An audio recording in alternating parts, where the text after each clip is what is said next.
So, hi everyone, it's Legends and Lore again here, and this is season 3, episode 7, I think. Seven. Yeah, 7. So, we're getting a bit in, and I'm Anna B. Meyer as usual, and as usual, with me, Mike Bridges. yeah, Hey, everybody.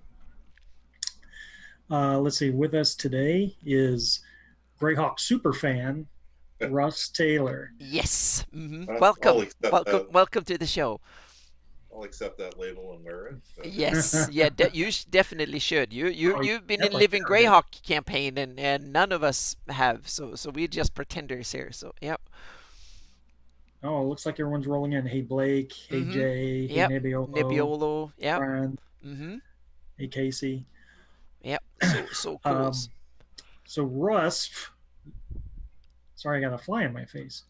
Uh, Tell us about a little bit about your background with Greyhawk for those who are watching or maybe not familiar with some of your work. Yeah. Yeah. Well, my relationship with Greyhawk starts probably about the age of 10 when I first saw the folio version of the Greyhawk set at a friend's house and thought that was really neat and stared at the maps, tried to make sense out of the little booklet that came with it. And that summer when I was stateside, I went looking for it, and instead of the folio, they had the nice shiny gold box Greyhawk set. Oh, yep. And as a kid, I devoured that and Gary Gygax's Dragon articles, and eventually all the adventures I could find. Uh, and from there, went on to running Greyhawk campaigns in college. The Temple of Elemental Evil was the one I had the most success with, and uh, came onto the internet and found that there was a fairly strong Greyhawk following there. And so that was my first involvement with the Greyhawk community as a greater concept, not the only one who loved it. And I guess we'll probably get into some of that later on, but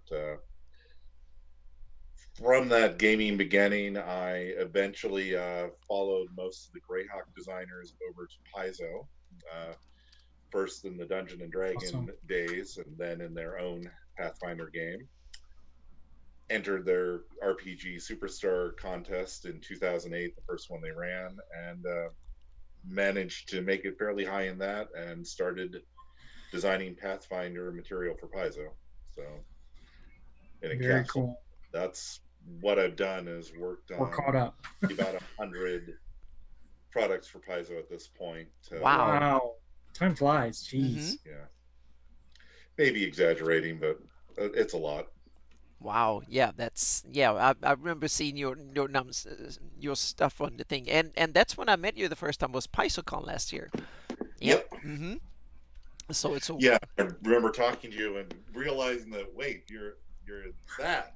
Yeah, well, the thing Ah, was that you sat and talked Greyhawk when I walked past the first, and I was like, Yeah. "Ooh, I need to talk to you." And then it didn't happen sure. first, and then the Radar next day, went and then we got into politics, and we didn't get to and or I got into it. But that's so now it's great to get a chance to babble Greyhawk again. So it's awesome. But first, let's see, Mike. Have you done anything since last week? Kind of something I'm done with current? part one of Ghost of Saltmarsh, Mm-hmm. fifth edition. Yeah. Really well. They're about to.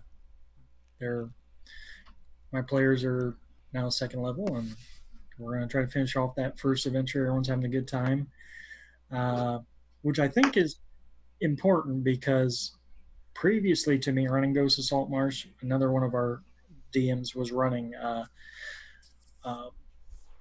the Tomb of Annihilation, Mm-hmm. and then before that he tried to run or right Tomb of Annihilation and then Dragonized. We were jazzed about both of those, but for some reason it never gained any traction. So after those both failed, then they're like, Mike, run Ghost of Saltmarsh, and so far everyone's having fun. So I don't know if it's because I'm running it or if it's because it's Greyhawk. I'll say it's both. Yep.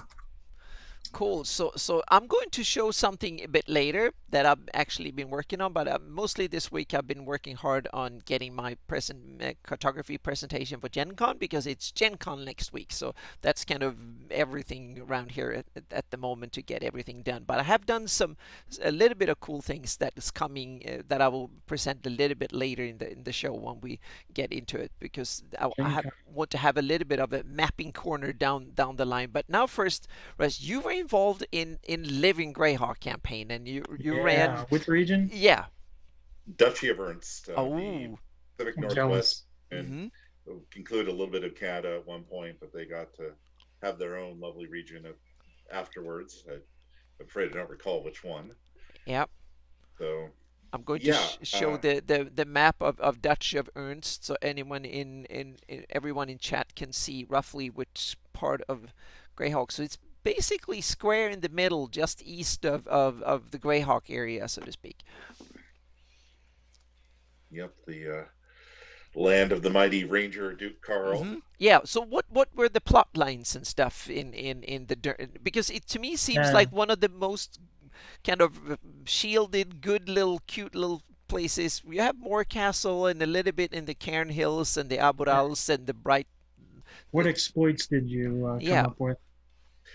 Yeah, that was one of the original issues. Is we have this shining bastion of goodness that, unlike some of the other countries, isn't really threatened by their neighbors. So threats from within. Our 5-year plot line was pretty much, how do we mess that up? So we played around with some of the bandit elements and the more obvious things that could go wrong in the duchy. But what we really did was go deep into political intrigue. If you remember Duke Carl's history, he is the last of, I think, 4 other siblings, all of whom died under either violent or mysterious circumstances. Oh. And we started working with the idea of, how would this all have happened? And so he's been called the Reluctant Duke because he really just wanted to be off monster slaying, not running a kingdom. Right. And in the course of that, we went with the idea that the second eldest son, Lord Ellis, was the son of the second son, so Carl's nephew. And in our chronology, that son died before the heir apparent, the eldest son. And the end result was that Ellis got cut completely out of the line of succession, partially because of his age, partially because his father was never an heir. And so when they were passing down the title to the kingdom, it went to Carl. And Ellis was raised hearing from his mother that he was the legitimate ruler of the country. And we worked with that political intrigue angle into Carl being disgraced as a ruler and ultimately supplanted by his nephew. Ooh. So was that something that you kind of decided that is going to happen 1 or 2 years down the line when you wrote the scenarios, or was it? Set up to happen 5 years down the line. It wound up happening, I think, in year 6. Okay. Yep. So that was one of the major shifts that's going to happen in the. Yeah, and in the meantime, we established the idea that one of the main reasons the duchy was a good nation was the influence of its ducal line, and that the other noble houses were about as bad as you'd expect for a bunch of Soloese descent nobles. Yeah, the Soloese runs fairly high in the duchy. Yep. Yeah, it's one of the only nearly pure Sol countries. Yeah. So we played that up and introduced a fairly substantial racism component that was mainly directed towards other humans, not towards non-humans. Yeah. And what about the Moorcastle is one of the I was gonna say one of the few original old modules. Did that play any role in the? That was sadly off limits by the Circle's decision. They wanted that Okay. for the core campaign. Uh-huh. Yep. Uh, And the same thing with the Bright Lands or Bright Desert in the south was, yeah, what a shame. I mean, you have yeah, all that potential right there on your mm-hmm, border, yeah, and oh, get Yeah. just We also played around with the idea that the half orcs in the duchy were more three-quarter orcs, that they were a stable population of humanoid mercenaries that over the centuries since the establishment of the country had a small amount of human blood bred into them. So they were perfectly civilized, functional, stable group rather than, unhappy castouts. that's cool. Yeah, Brian Bloomclotz, he writes that he wrote a mini scenario set on a boat on the lake. And lake, is Uh, that near Div or is it? yeah, Ah, okay, yeah, yeah, because there are not that many other lakes in the area. So I wonder if that was Barge Right In or another one, because one of the early ah, interactives took place with a bunch of Renee, and I apologize if I say anything differently than other yeah, people. it's all Barges, good. oh, we all We'll say it wait differently, for especially me. yeah, Yeah. Mm-hmm. where a bunch of people showed up at a uh, gathering of barge folk and got fleeced by the merchants. Okay. So did the Celadon Forest and Druidism and stuff, did that play a part too in the adventuring? Yeah, Because it's such a big featured landmark, and from judging from rumors and things I've read, it's where the Grand Druid is supposed to live, the highest Druid authority in the lands. yeah. I don't think we ever dragged the Grand Druid into it, but it was an important feature. I wrote Mm-hmm. an adventure set in the outskirts, and we took advantage of that to encourage people to play wood elves rather than any other type of elf, Yeah. because wood elves were well established there. Cool. Yep. And a ranger school. I see. Yeah, Saracenos, Brian Blomklas, he's really active in chat. So this is his home oh, turf too. So yes, yep, yes, this sir. is He we knows Greyhawk better than I do.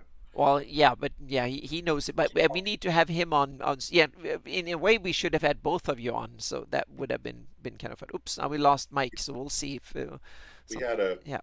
pretty well developed wizard school as well.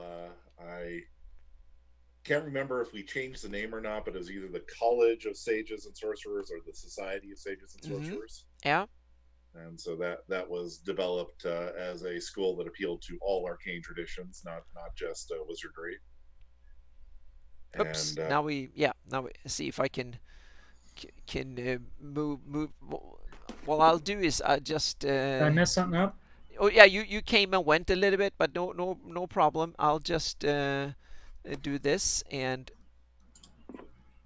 I Oh, switch wow, your it's weird that yeah. It's kind of no worries here. So sorry. I just moved the names around here, but I'm sorry for the interruption here. That way we've solved it. So yeah. So I had to now go off camera for a second because I had this fly buzzing ah, around. okay. So I yeah, was you about you to turned go off the over. camera, then it we thought I I thought it was like you had a destroyed it. thunderstorm or something, and No, yeah. So it's okay. it was a fun region because it's well suited to urban adventures, because a lot of our intrigue was based on the interplay between the noble houses and the merchant houses rather than Yeah.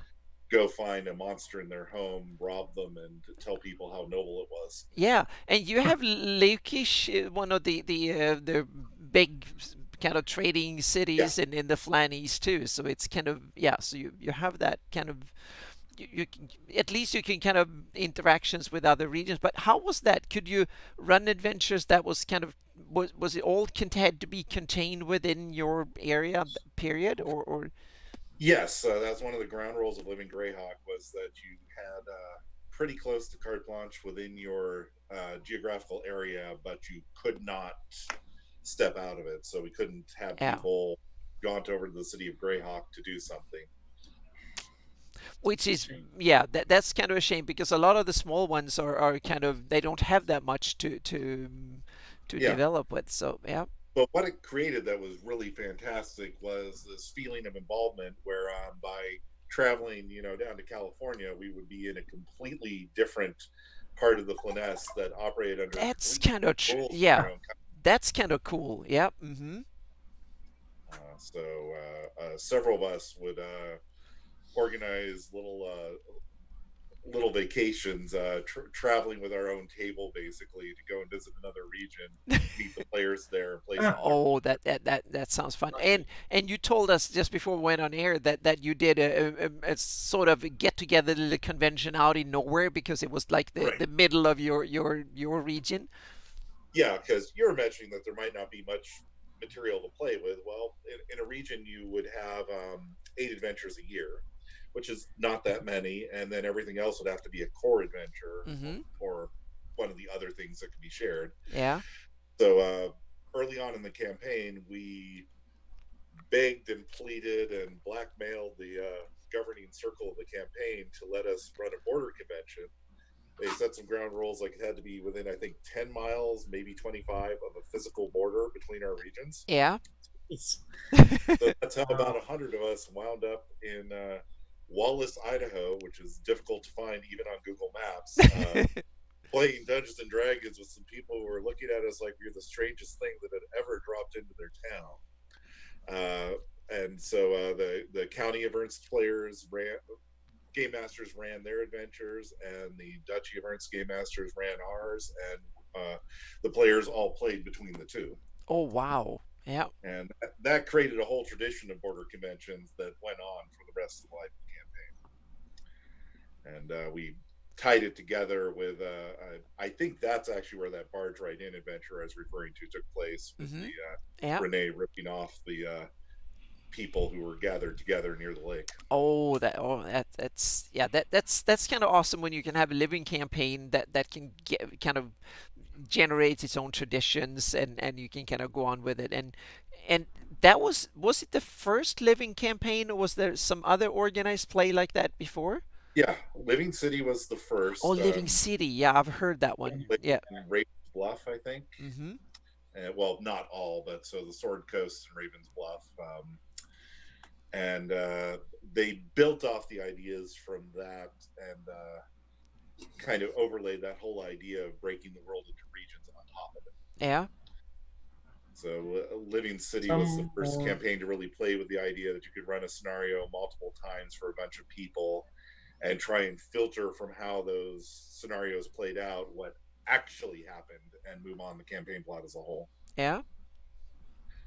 So Yeah, because it uh, brought out a lot of material and stuff, meaning half of all the place names and stuff that I have on my map at least are from the Living Greyhawk campaign. They flushed out there so many Yeah. small little voids here and there and empty areas that was filled up. So a lot of other gamers who weren't involved in Living Greyhawk, they kind of said, where are all these names coming from? They're not in the original books or box set and stuff. And I said that, well, it was the Living Greyhawk campaign and it was called Sergeant's Material. Those two were the big one for introducing details. So and Living Jungle, Living Death, Living Arcanus. oh, okay.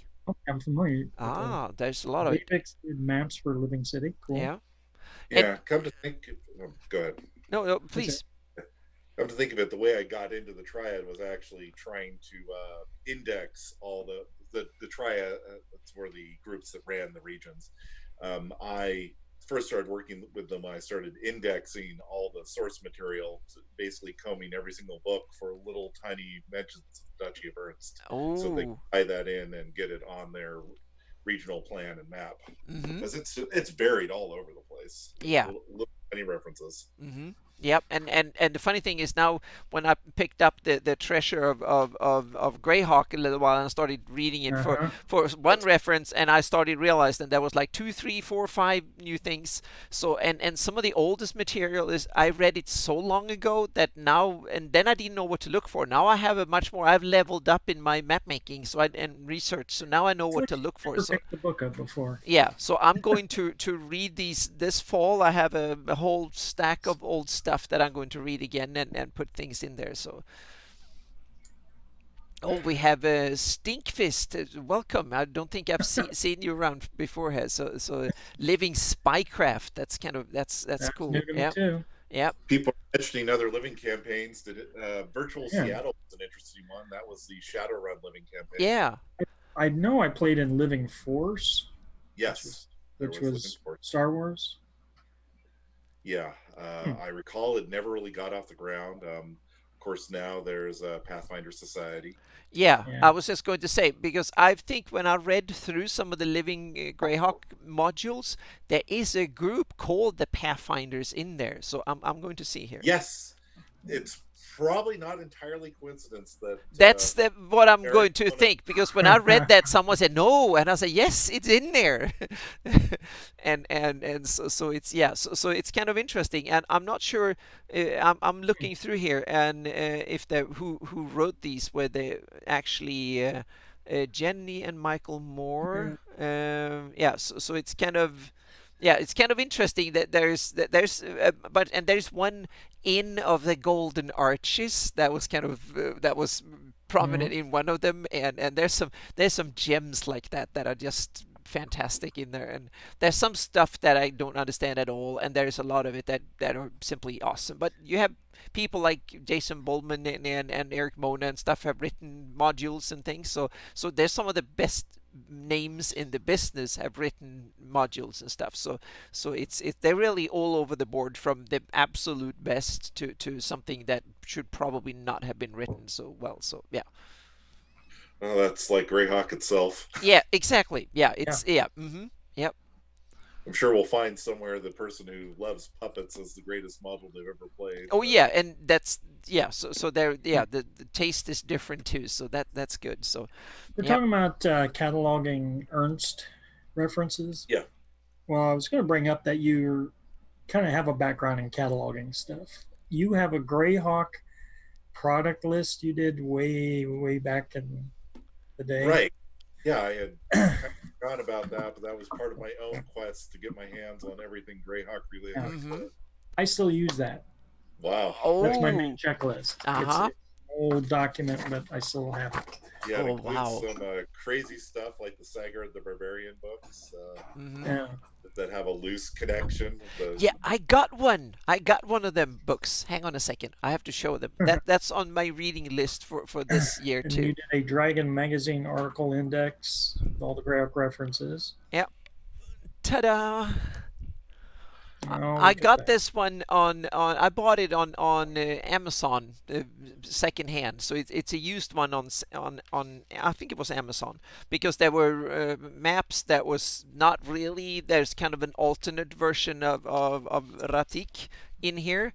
So hang Yeah, on a second. Yeah. Huh. that's the connection. I knew there Yeah, was something yeah. in So there. that's the Nice. connection to it. And someone pointed these out to me, and I realized, damn, I went searching on it, and I thought, yeah, this one was on Amazon, and it was like $10 or something like that. So it wasn't expensive, and And there's some stuff in it. So I'm going to read this, and I'm going to see if there are things, because the interesting thing, if we go to, and I'm going to show the map again, because this is I'm going to do this, and then we're going to go up here northeast up to Ratik or Ratik, and because there is a northern part here that Yeah, is, Gygar, it is a choose your own adventure book. yeah. So it's Yeah, I believe it's a dice style choose your own adventure book at that. So it's like a mini game that you play with dice. yeah, something, yeah. So I don't know how this works if at all, but there might be place names and features and stuff that might be interesting to see if we can incorporate up here, because there is such an empty area here that is like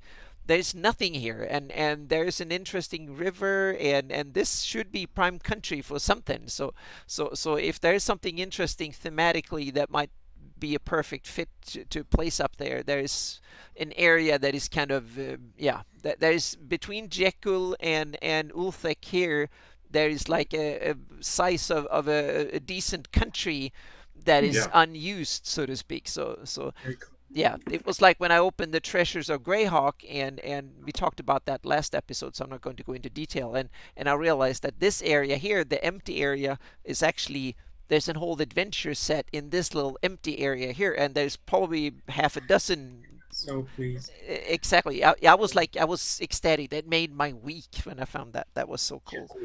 And Yep. that was what got me into doing the index in the first place, was all these little bits of buried canon that you could tease out and Mm-hmm. expand on. Yep. Back in the glory days of the Greyhawk Grey Chat IRC channel, we would Yep. spend hours mining what we could out of these little bits that were gold hidden in adventures. Yeah. And now talking about now, I think it might be a good spot for me to take something else that I mined lately, and that is Yeah. the we looked at it last week. We looked at the. I'm going to zoom in a little bit here, and this picture, the famous from the box set, from that. It's the image for those few who have not been around. It's the image that is on the printed on the original box set from '83. Yep, and you have the mini version. Oh, I'm so jealous of that one. It's so cool. Yeah, so it's the image from the I'm going to make it so here so we can zoom in a bit and take a look at it here. So I'm going to. I've never actually thought about whose shield that is on that cover. Yeah. So yeah, and I've thought about it before, but I realized now is the time to start digging into it. And after digging around this here on the banner, or what do you call this that hang out, that's Gary Gygax's personal shield. So when they did a memorial fund for it, they used that as the symbol of it. So I'm not going to I'm going to let that one rest, so to speak. Yeah. But then we have three other symbols here. We have the shield here, that is a kind of metal, white, silver, or some with a red chevron on it, and then there might be some yellow on the top. I saw that today when I studied, but it's hard to see if there is something yellow. So and then we have this interesting with the red dragon and the crown, and then we have the right here with we have a yellow diagonal line, and there are two kind of triangular black little things on the red one. And now Minnie is getting a freak out again here. So yep. So I actually did some work on that, and now I'm going to present the my initial version of these. So here is my first take on it, and I also realized that there, like we said last week, that there are three cities or towns in the old Wild Coast that don't have any heraldry. So I thought these were kind of perfect fit for those three cities, or towns. So the dragon with the crown from Old Highport back in the day, and then we have Badwall and Old Cantona. And I made these not straight normal triangles. I tried to make them like so they look like arrowheads or something a little bit that way. But this one I think is really interesting, and I wonder why would this one be Highport? And I realized that there's a kind of interesting kind of made up story that I came up with, and realized that Highport, there's a lot. That area has this kind of, if it's a fable or if it's any truth to it, but they have the Earth Dragon mythos and stuff that always goes around. And I realize someone might simply be grandiose and say that Highport is the kind of the main city of that area. So they're the guardians of the Earth Dragon that is so strong that it's rising above all the royalty and all the kingdoms and blah blah or something. So it was a way of beefing up your is kind of your little realm and your little part of the world. It's a way of advertising in a fantasy world. So you kind of show up that our dragon is bigger and tougher than anything else you can have. So I thought that shield was kind of telling that kind of interesting story. So I thought it was kind of cool. So I made my version of it and put it on a shield. You have to realize these are a little bit tricky because they have to go on my map, so they have to be vector art. So I have to convert them into vector art, which means that it's not that easy to make drawings and stuff. The abstract things like this is easy, but once you start having things like creatures and faces and stuff, it's getting tricky. But I think I made a fairly decent job of making something that could look like a little bit like fantasy heraldry. And then we have this one it's another straightforward one, so not that difficult. But I thought it was kind of cool, so I actually took them on my campaign map. I put them on. So I think they will go into Highport, Badwall, and Old Cantona. So hang on a second. We can look at the hole here and see where they. So we go down to the Wild Coast here. We have in the north here we have Cantona. Is this? It's a little town on my current version of the map, but when I looked at the slavers and the other books where they have a detail, all of a sudden it's looks like a large town with a big wall around it and stuff. So I realized it was back in the day. It was probably a fairly significant place. It looked as big as Hardby or anything. So I'm definitely going to upgrade it to a large town, and that means that it's worthy of having had its own heraldry back in the day. And then we have Fax here already has its heraldry, and then we have Badwall in here that gets one of them, and then we have Elred that already has its heraldry, and then we have Highport down here that get it. So now with the addition of these three, the whole Wild Coast now, every town that used to be here now has its own heraldry. So I think it's kind of fitting to put them in there. I'm surprised you didn't already have something there. I mean, there must be a lot of places on your map that are still Oh you yeah, don't have heraldry for. exactly. There's a lot of places, but I'm always there are places that I put in. Let's see here. We have here is one, for instance, that I made. I made Primp.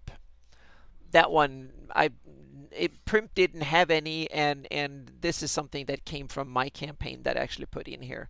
And it's the Alyssa yellow with the green dots, and it's I just based it from the hi Carlos. I based it from the current kind of theme of things. So someone didn't have much fantasy. They were probably merchants. It was designed by committee, so they wanted something that kind of tied into the local area. So that's the one of the ones that I've designed from by myself, so to speak, that actually made it onto the map. I'm kind of hesitant not putting too many, but we can, if we go into heraldry on my map, I'm going to show my campaign version of the map, because this one has way more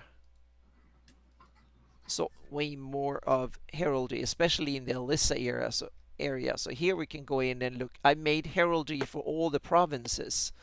So if we start from the north here, so we have, these are from the Living Greyhawk and other campaigns. Okay. Yeah, so Old Almor is from the original one, and then we have the new Did the Greyhawk get a lot of heraldry back in the day? Oh yeah, they had back in that. So this is from the original box set and the original sources. This one is from the some Living Greyhawk source when they made for the Almorian Projectorate. Yeah.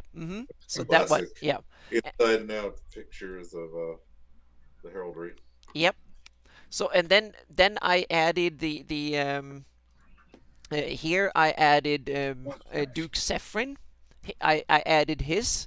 So it's kind of just a travesty of old Almor and stuff. So it's a black sun because he wanted to spread fear and stuff. So he basically Almor in reverse. Nice. And then I made some the rest of stuff. We have Inspa here. That's one that was made for the Living Greyhawk campaign. The one for Inspa with the fountains, and then it's based on the. So I love that one. I think it's spot on. It's perfect. So then I tried to make others that match the other ones, because the marshland of the Adri Forest didn't have any heraldry. So I made one, and also the background depends on which house and stuff on it. So so that took the Druidic sign here and at the bottom, and then it's the old blue with the old Eredi sun, the version, and then we have Relsund here, and that is partially the old, because he was actually part of the old Great Kingdom, so that's why they have the blue colors and that shield.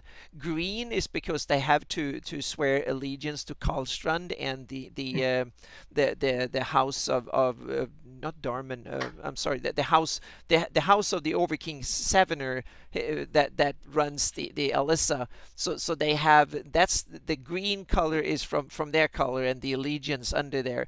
The black color is the allegiance to Reldeven. And Reldeven is black with the old Ardi Sun, because they were actually a royal house before the Naelix.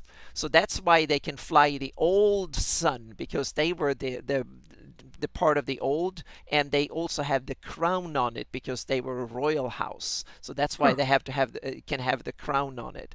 And then we have the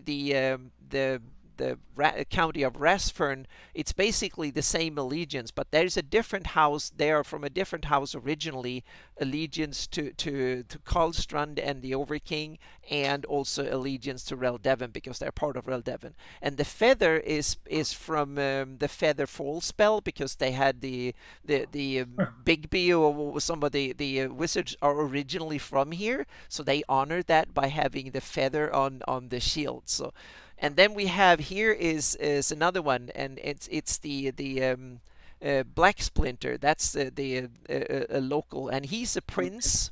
So he carries the sun because he's a prince, so he can have the sun on it, and he is also formally part of the Reldevon clan, but he put the red thing here, meaning he signals that he's rebellious, but he put it on the opposite side, so he signals that it's not allegiance, it's more kind of he adheres, so it's rebellious, so to speak. So that's why he has that sign there. And then we have the Marshland of Chathold. That's the old Almor shield, but now under supervision and run by the House of Reldevon. So that's how that shield comes in. So I've been doing shields like this for the whole former Great Kingdom. So there's all sorts of shields. That one is not mine. I've just tweaked it a little bit. And then we have the new United Kingdom of Alyssa. I love the birds and stuff. And then I took the Knights of Doom. That's not my invention, but the shields are my invention. So they take the general shield of Karlstrand, and then the higher they come, the more of the skull you can see. And then the highest one only have the skulls with the Erdi suns for eyes, so to speak. So just to scare, and they have a fear effect built into them usually. So the Knights of Doom. So that's a lot of them. And I can go on. I've made like 20 or something, and we have the Principality of Torish because Torish is built on a hill, so it's on a hill, and it's their allegiance to United to Karlstrand and United Kingdom of Alyssa. But yellow is their color, and they are also a house with a prince ruling it, so they can have the Eredi sun on it, and so that's so these kind of thing. And so then you have a lot of other ones here. So this one is it's also a merchant, so it's like a city symbol. He's from the same house of Carmen, that is, so that one of the houses, but he's under Alyssa. So I tried to make variants that you can actually read the heraldry that way. So yeah. And this one is kind of interesting. That's the Marshland of Rossi's.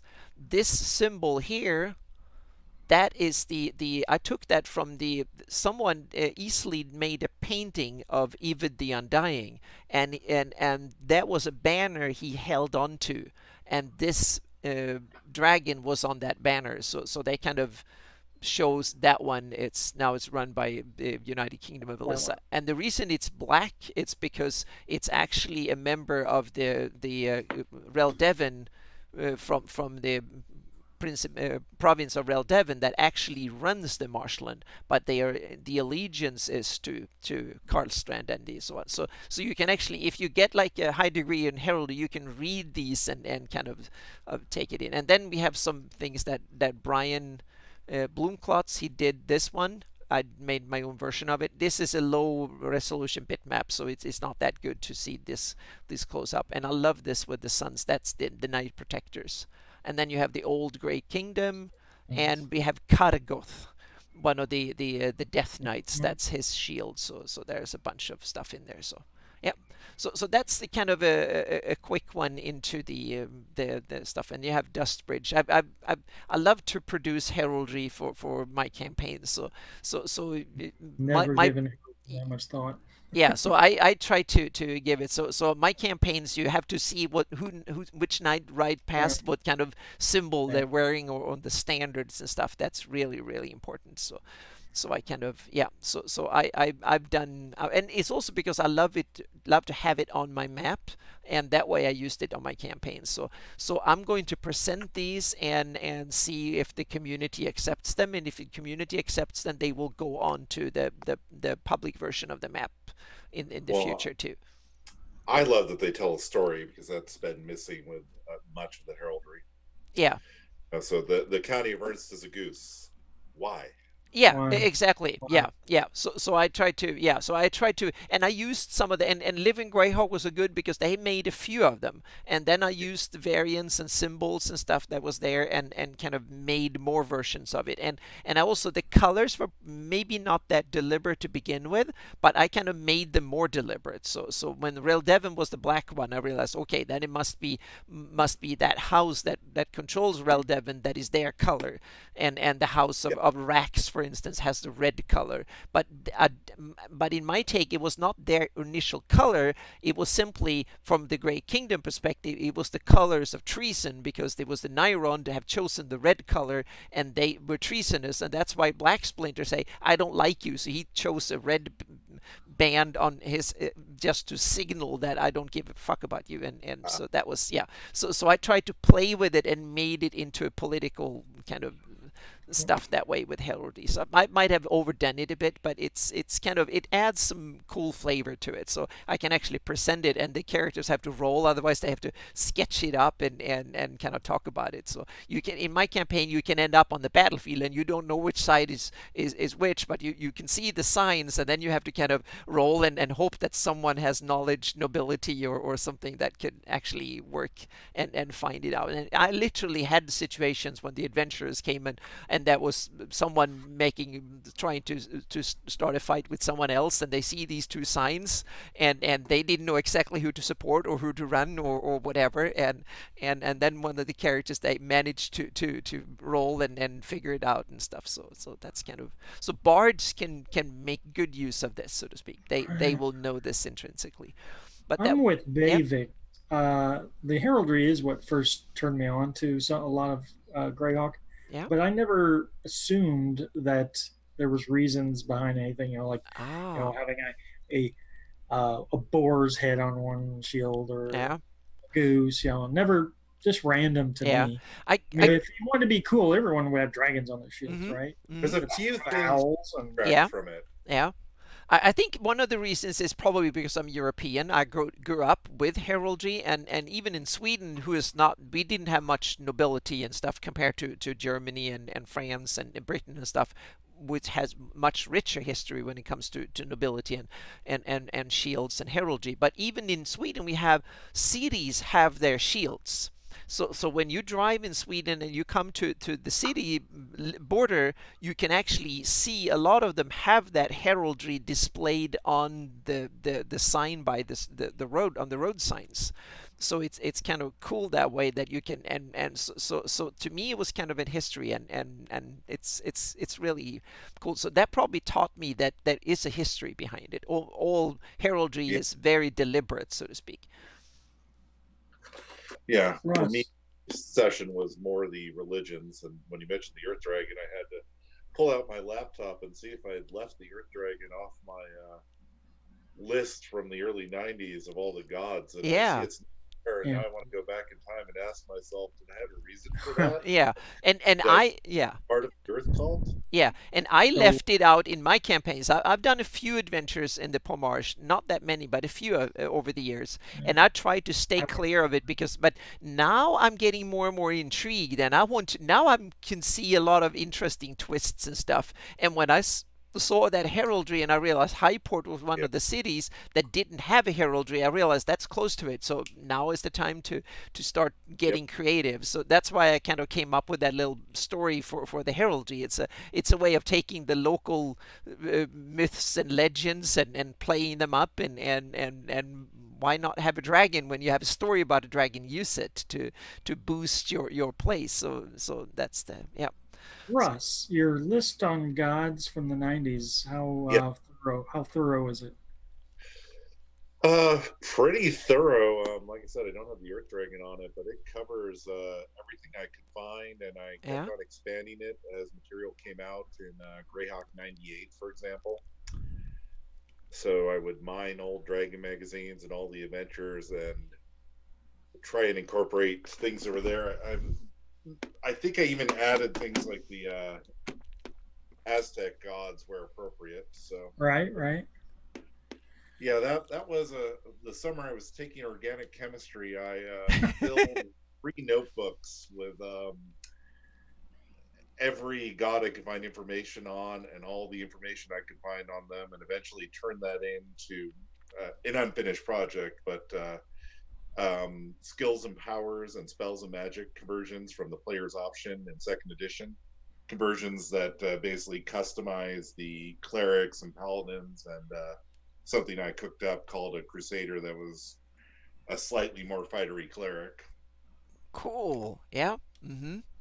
Because one of the things that appealed to me most about second edition was the idea that not every cleric had the same skill set, let alone power set, as every other cleric. But they would wear Which different is weapons and armor and have different the way it spells. should. But you had them. Your list is sorted by their power level, like greater. Yeah, greater. Lesser. I included the intermediate that they added. Oh, you did do intermediate. No, actually, no. I Never a fan of intermediate. Sorry, greater, lesser, and then we get into the ones that are a bit more powerful than demigods, like Hero the gods. Yeah. so I considered the Archdevils and the Dukes of Hell and the Lords of the Abyss to be a higher tier than the demigod. I So agree. demigods, hero deities, quasi deities, so all the way down to the QDs. I do see I'm missing Solandril, so I apparently didn't incorporate everything they added in the later days. The god of wave motion. Yeah. Oh, geez. Yeah. Yeah. I see Blake Ryan had a wonderful comment from what we need near Jekyll, moose folk. We need moose Yes. folks. Yep. I don't Yeah, know the moose yeah, folk. moose. I remember the yak folk were a big deal back in Oh, the they day. had Yeah. Jack folks. I'd never heard about them. Wow. Uh, So moose folk folks Oh, are geez. kind of. Oh, that's awesome. Yep. Moose antler heraldry.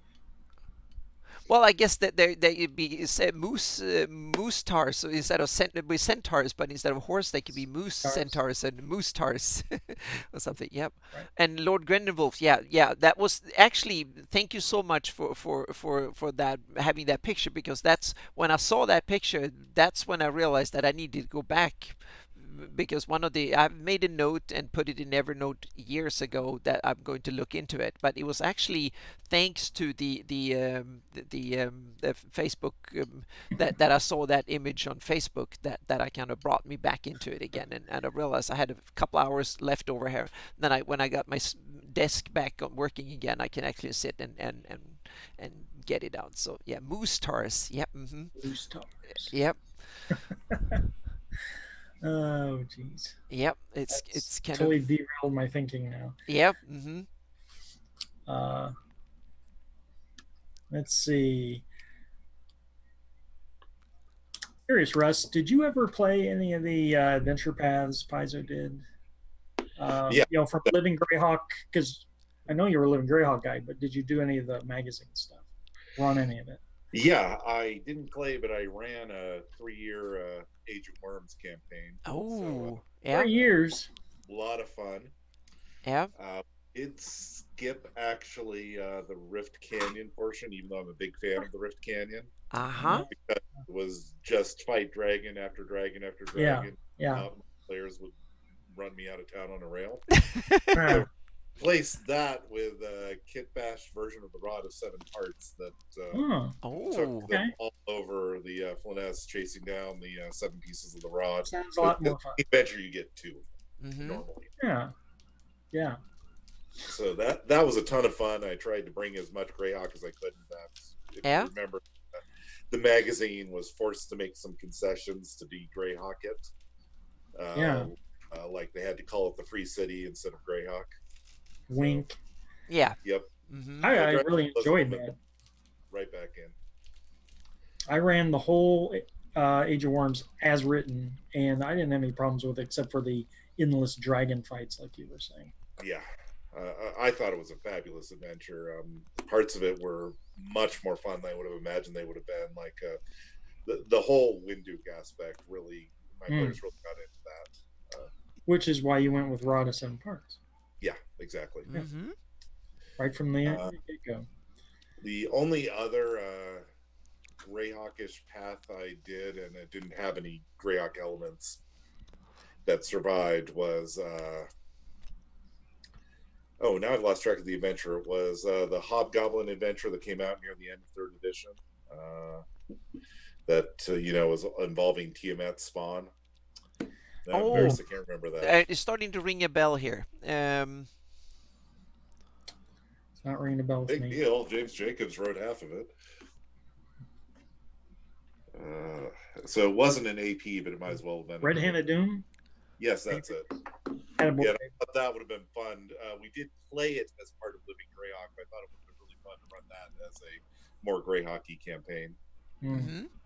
Yeah, and there were attempts to make the map. You twist it 90 degrees, and then you could kind of place it in there, and that's what I actually tried to tweak my map to actually match that bit. So it's not overly done, but I tried to get it in there so you can kind of Nice. yeah. So there were, I remember back in with Cannon Fire, I think there was some people that posted these things, and I kind of put it in there and actually made the terrain to match that map. So you can actually take the Red Hand of Doom and turn it 90 degrees and squeeze it Yeah. in there and So where'd they wind up putting it? I'd imagine it would I, wind up somewhere west, the Grand Marsh. yeah, it was. Yeah, exactly. It was over by Styric or Grand Marsh. Now, let's see here. There, it sounds right. I recall lots of hobgoblins there. Yeah. So So it that's was. where you place it, Sarah? Yeah, it was somewhere around. Let's see here.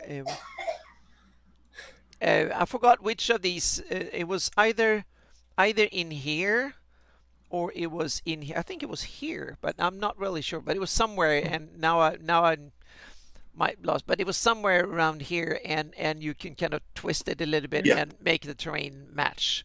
That's like we're talking 10, 15 years ago or something like that. So I'm kind of yeah. That's it. So I yeah.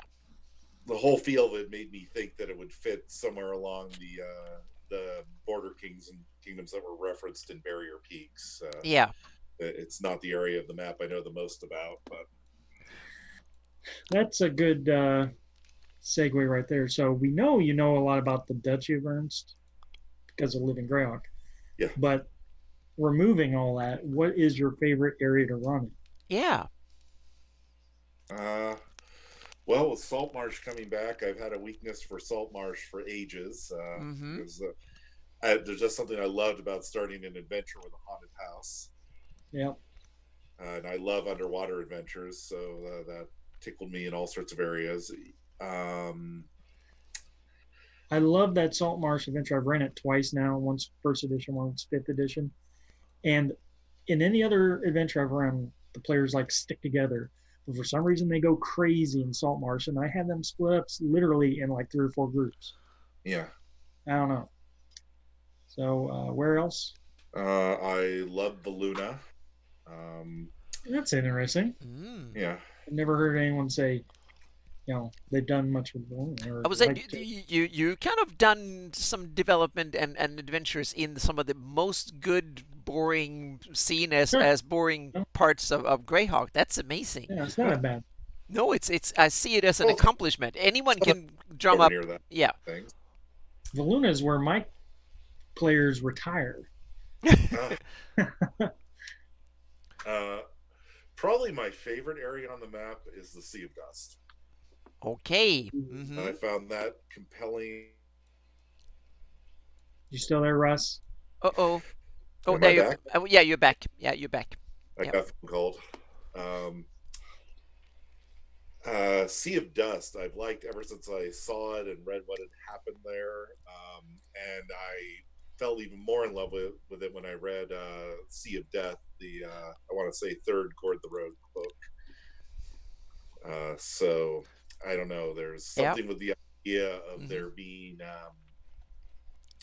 whole lost civilizations under the sand that have survived that really attracted me, and it was one of the first good uses of Darrow I've ever seen in the Hmm. book. I love the idea of the tunnel that the sealed tunnel from the Sewell Exodus that Yeah. opened up and had the mother and the Liara in it. So To this day, I still haven't ran with that concept, and I yeah. keep wanting to in the back of my head. So basically, I like the Western borderlands better Cool. than the Eastern areas. Hmm. So kind of starting with the more civilized bastions like Furiandi and Baluna, and then moving out to the more adventuresome areas like the Grand March, Bissell, and so on. Yeah, the names are switched again, Anna. That's Yeah, my I'm fault. switching it back again. So yeah, Okay. yeah. Done anything with the North before? Does that have any interest to you? All the Uh, barbarians and nomads and all that fun stuff.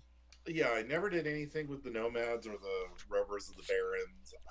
I've played around with trying to write an adventure set in Ayus that involved smuggling a hierarch back from the city of Greyhawk to try and undermine Oh, that's interesting his because control of the Horned Kingdoms. that's part of the backstory for my upcoming campaign. So that's awesome. Oh, Yep. Mm-hmm. I think it yeah. was So you going to be called yeah. Horned Dilemma. So you stayed away from IU's most part.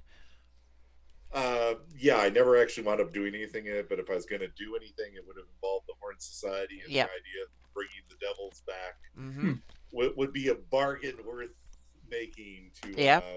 power, of a god on Earth. Mm-hmm. Better Yep. to have rulers in hell that have other concerns than Yep.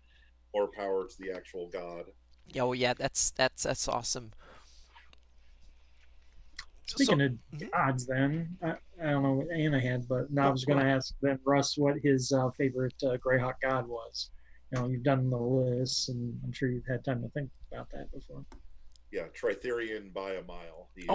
Yeah. Oh, good, good, good. Awesome. Yep. I Mm-hmm. Yeah. ran up to level 15 with Rykart the Chainbreaker, my former slave cleric of Tritherian, who called upon the strength domain to burst his chains, Conan style. That's great to hear. Oh, that's awesome. Yep. Probably Foltus is my second favorite because Oh, Uh-huh. Yeah. such a horrid individual.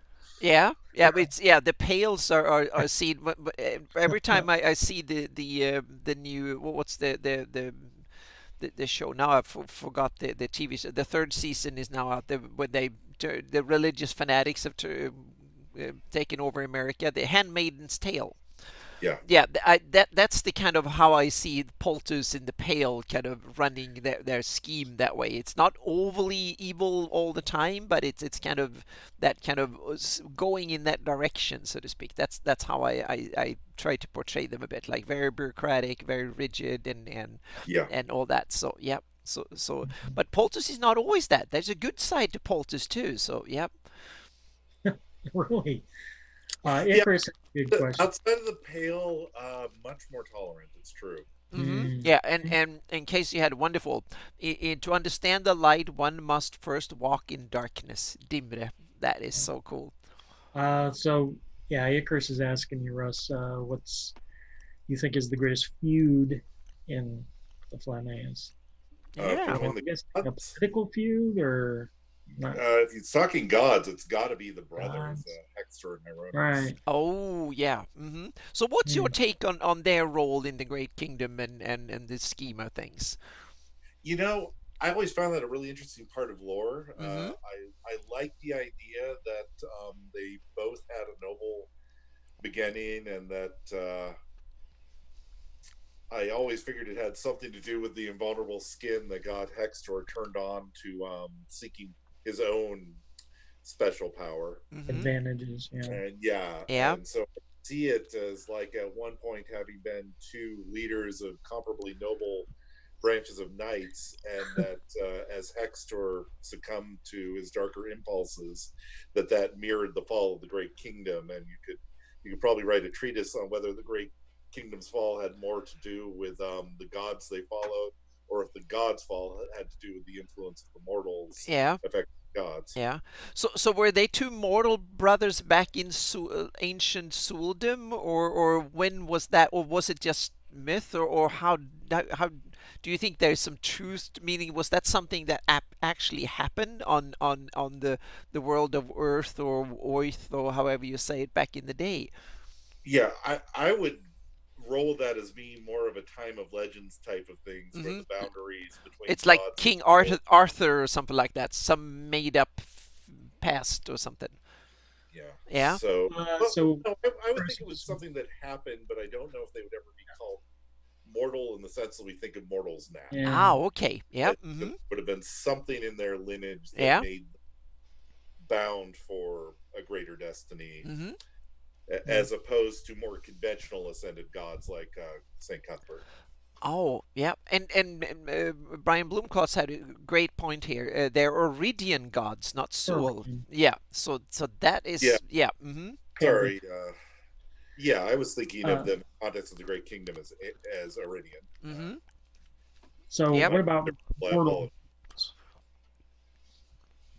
Any But yeah, I particular? think they were mortal in the sense that, say, Heracles was, of Hmm. never Yeah. having really been a proper mortal. So whether they were the scions of Titans or something, Yeah. That might have been an I age. do think they led a life before their ascension to full God.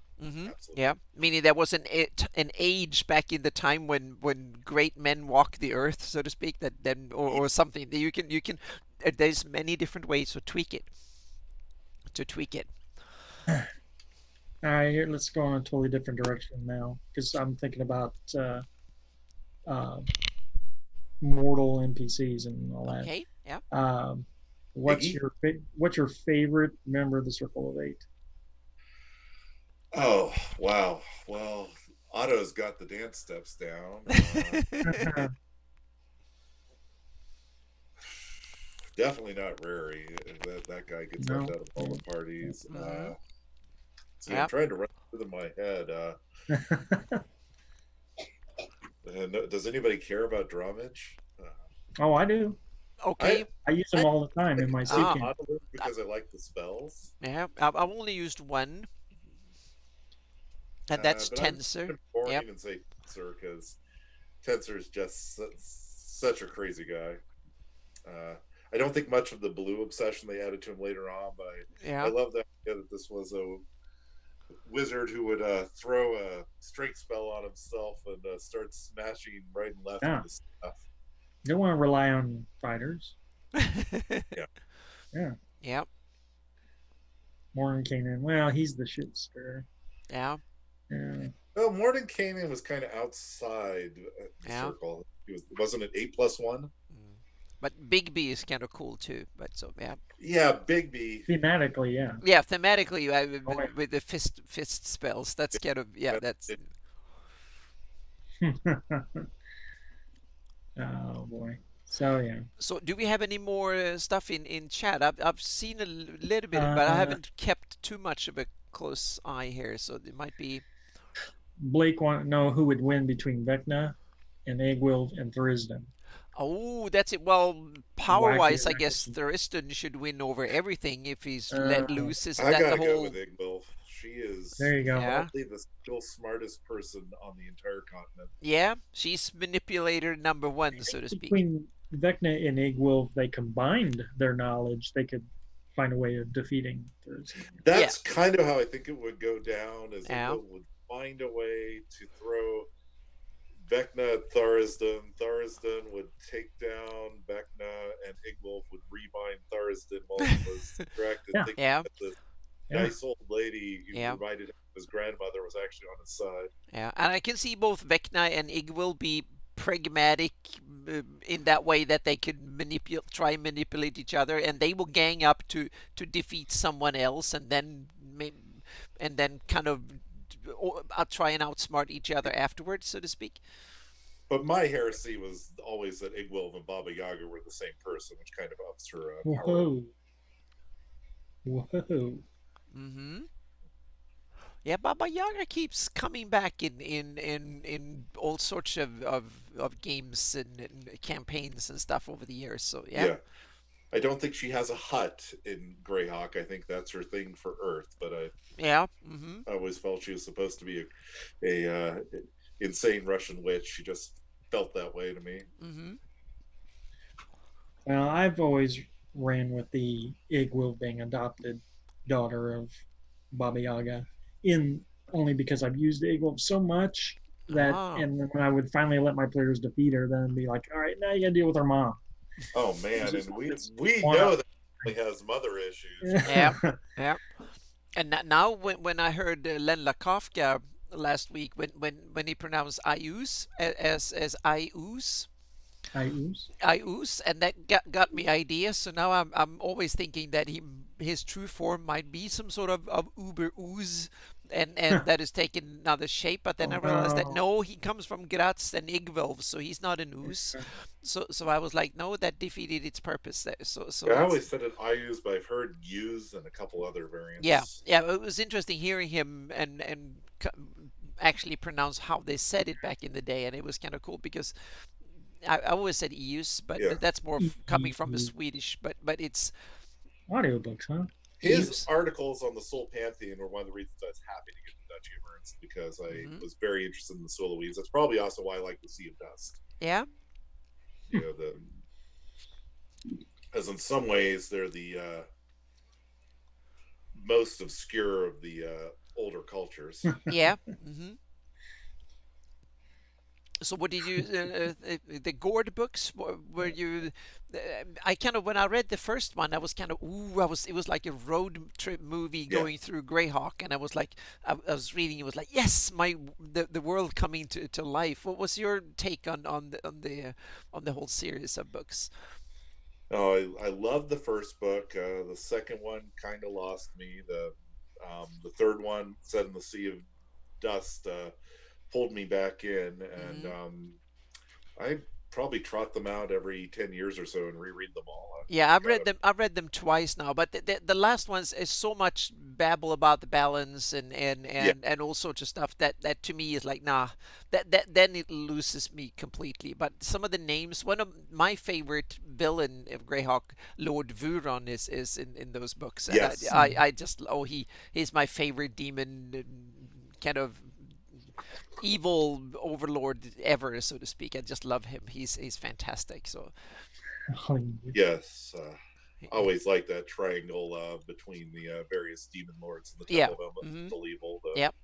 And that was some of the best, I think, of Gygax when he in the later books, when he actually described how the power struggle and how they bullied each other and stuff. That was, to me, was so cool. Kostichi and Graz and Vuron and the other ones yelling and screaming at each other and stuff like that. That was kind of fun. That was, yeah. I would love to have seen that in a TV series or a movie. Yeah. I can never say his name, so I just call him Goat Cheese. Goat cheese? I want to do more justice with sometime in a campaign, so I'll have to learn. Whole huge Russian history that's as deep as anything, and in Greyhawk he's just this lame demon lord of ogres. Yeah. Mm-hmm. Yep. This is to him someday. Let's see. Do we have? I don't know, Blake. I own a lot of those Wolf Nomad series, and I just couldn't get through them. Oh, I have them for the sake of completion. I cannot read them. Although Anna might be interested to know that there is an island in the Wolf Nomad series called Dromija that's set off the west coast of.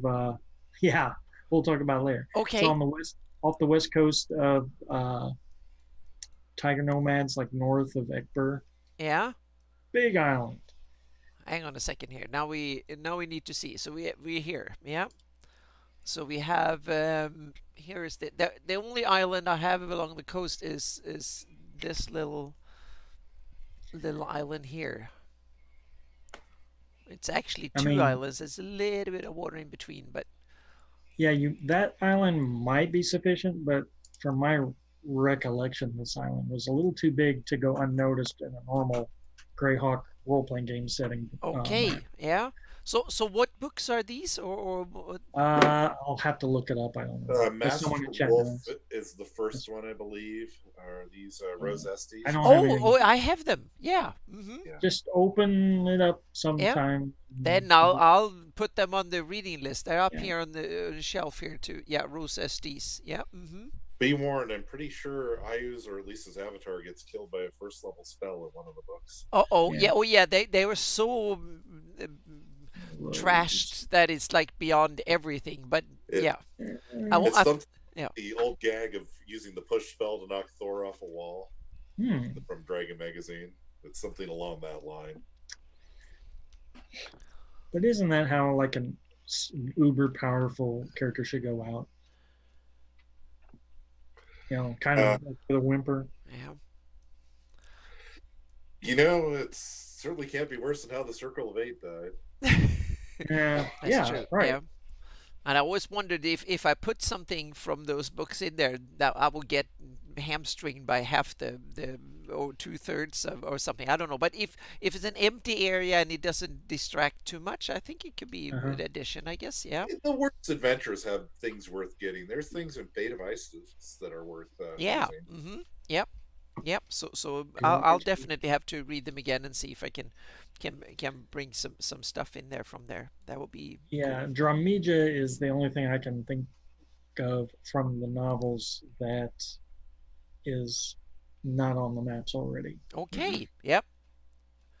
Yeah, because when I think I read the first book or the half of it or something, and then it was so trashed by the everyone hated them so much, so I kind of put them aside and then abandoned them because I realized if I start using them, then Blake's right. The Pinnacle of Azeralp. Do you have that on your maps? there's one of the a few of the items I haven't put in there because they are too. Yep, they're here. Hang on a second. Okay. Yep, they are here.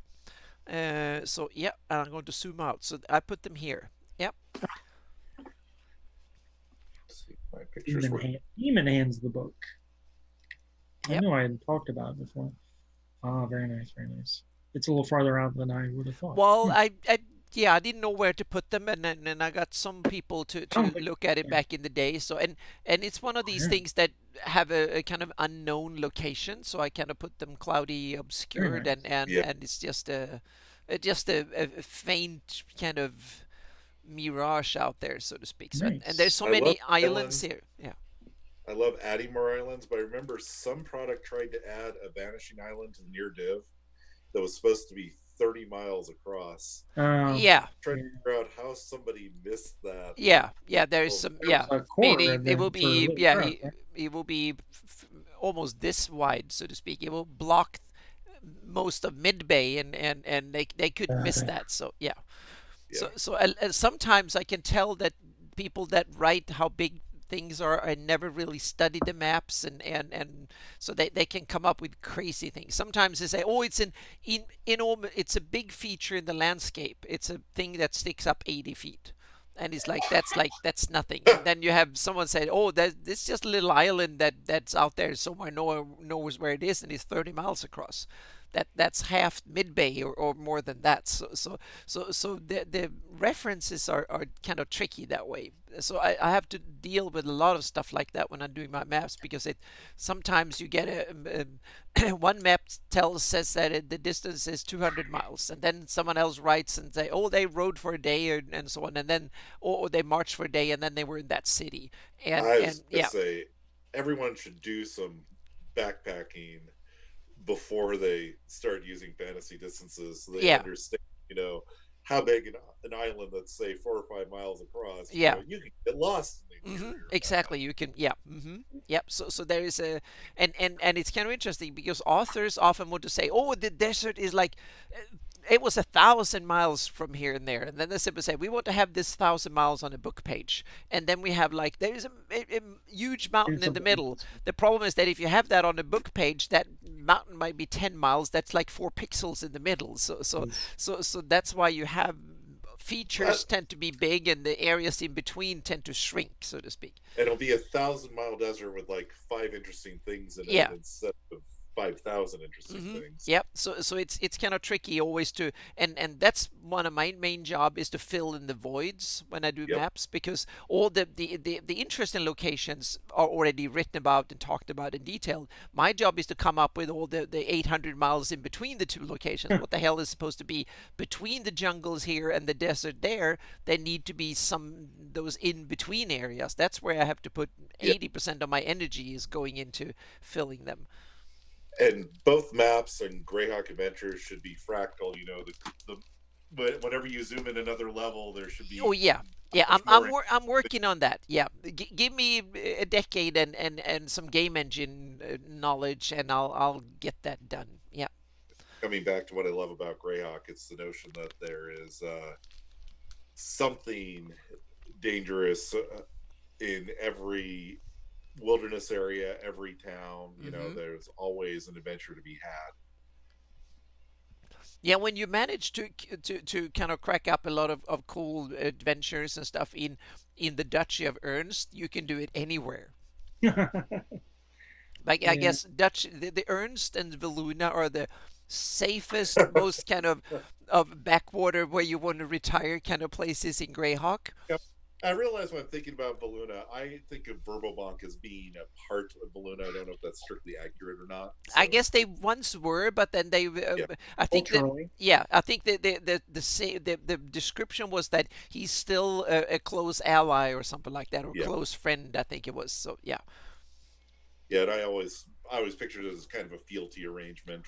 hmm I'm going to put the map up here and show So when we my talk about. temple campaign, the adventurers were from Baluna, going into Verbobonk to check out these rumors of the temple returning.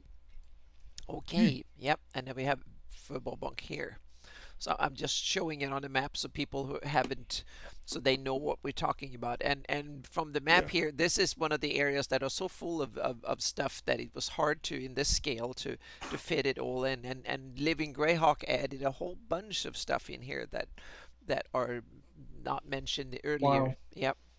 You two ever read the Elizabeth Moon book, one of the Deep Paxtonarian books that pretty much filed the serial numbers off of the village of Hamlet and used it as the Yeah. setting for her Paladin story? No. No. No. Yeah, it's fascinating. Let me see. I think it's the second book. Uh-huh. So worth reading if you like fantasy books, because you'll read and you'll go, wait a minute, I know this book. Excuse me. Yeah, and Blake Ryan has some good comment that when I've done, I should go on to Earth and Earth and Arth and all the other, yeah, all the other ones. So yeah, I Yeah. can just rename it and then do it. Okay, yep. I believe it's Divided Allegiance. It's the second book in the series where she's recovering from some wounds, and it's set in this village that's split between worship of an old faith that seems suspiciously like that old faith, and Gerd, the cudgel welding hero god. Oh, so she even went that close. Wow. It's And it has the moat house and everything. Oh, and wow. wow. Equivalent of Lareth the Beautiful, who I think is a dark elf, which is not quite the same thing. But if you remember, Lareth was dual wielding in his prominent art piece. Yeah. I think a mace and a staff of striking. So Wow. I'll be darned. Okay. I think Byrne and Rufus were totally the first same-sex couple in Greyhawk, by the way. That's an interesting. I never dared to think it that way, but I think that's a really cool way of looking at it. Yep. Has a moat house.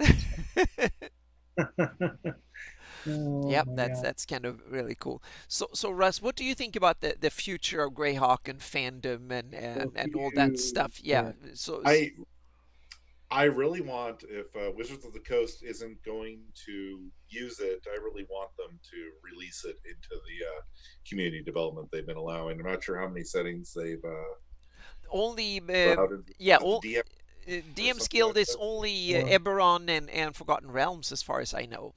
Yeah, I think Greyhawk should be turned Ravenloft is on at them. Dark Sun too. Yeah. Yeah, that will be kind of cool. The good thing is that they've opened up for their fan creation policy is much more lenient these days than it used to be. So that's why I try to follow it to the best of my ability, and it actually lets me do what I do, so to speak. So I'm not a lawyer, but reading it from what I do, and when I talk to them, they don't seem to have anything against what I And do. So it's kind of yeah, Yeah, it's Salt and I'd Marshes. also yeah. love for them to start collecting all the permission they can from living Greyhawk authors to try Yes. and get Mm-hmm. living Greyhawk opened up because Yeah. That that's will be a millions of words of development. yeah, yeah. And I have a fairly substantial module archive, but it's something I can't ever share because it's in such a gray legal area. Mm-hmm. I don't Yep. even own the words I wrote. Well, Yep. technically, I own the words I wrote as long as I stripped the proper nouns out of them. Dude, Yeah.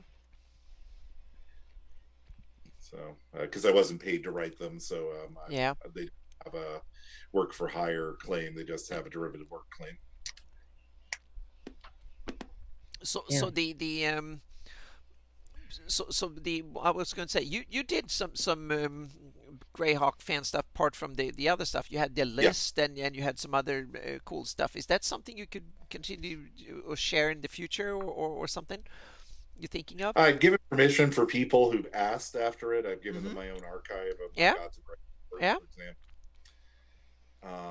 I hopefully still have a copy of my Keep on the Borderlands work somewhere because that Oh, yeah, that potential. was so cool because there is a resurgence in the Yeah, search and the need for wanting stuff like this because now there's a new generation of Greyhawk gamers that comes in that they can get a few PDFs and stuff, but they are soon when they come into the circles of Greyhawk fandom, they realize there's a whole bunch of stuff that have yeah. happened that they And want to, yeah, part of me wants to pick up the Salt Marsh Adventure and convert that to something like Pathfinder that I play. yeah, mm-hmm. Is that Yeah. online?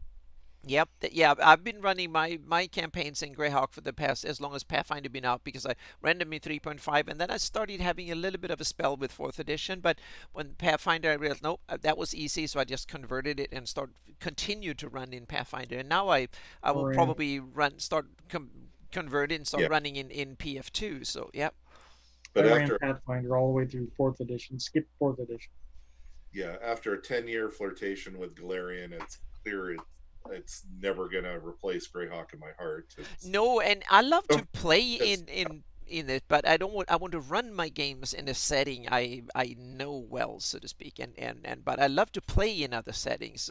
yeah, And organized play has one of the real big benefits is that you get to run often. You can play often, and you get to run play in games that are mechanically interesting. You get a lot of good encounters and stuff that are mechanically interesting, challenging, and I learned how to play Pathfinder and the rules and how things yeah. function really well. So Pathfinder organized play been fantastic for that reason. So Yeah. it certainly has a place, but it's not something I would do to run my own games in.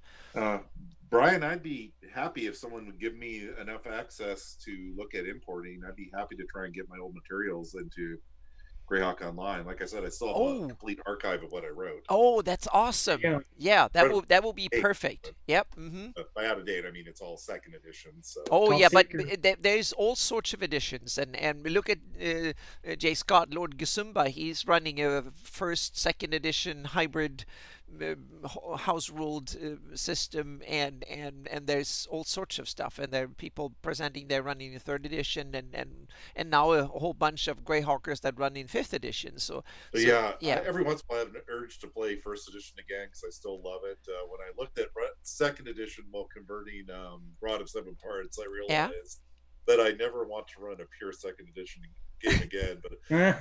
the best parts of first second game still sounds like a lot of fun. Yeah, for me it was I actually it was Rob Kuntz. He was in down in L.A. for was like 5 6 years ago, I think, yeah, 6 or 7 years ago, and for he was going to be interviewed for, they did a Dungeon D&D documentary that kind of fizzled out into lawsuits and money being disappeared or whatever. But so I they wanted my maps and stuff as a backdrop, so I had parts printed and popped over, and so Rob Coons ran a game with a bunch of D&D nerds at an animation studio and 3D Yeah, graphic studio down in LA, and that was the last time I ran in a first edition game. And but it was kind of fun. It was 10 players, and we were so damn eager and thought it was so cool, and so they had taken their conference room and plastered it with D&D stuff, and had big screens and projectors that show all the art and stuff,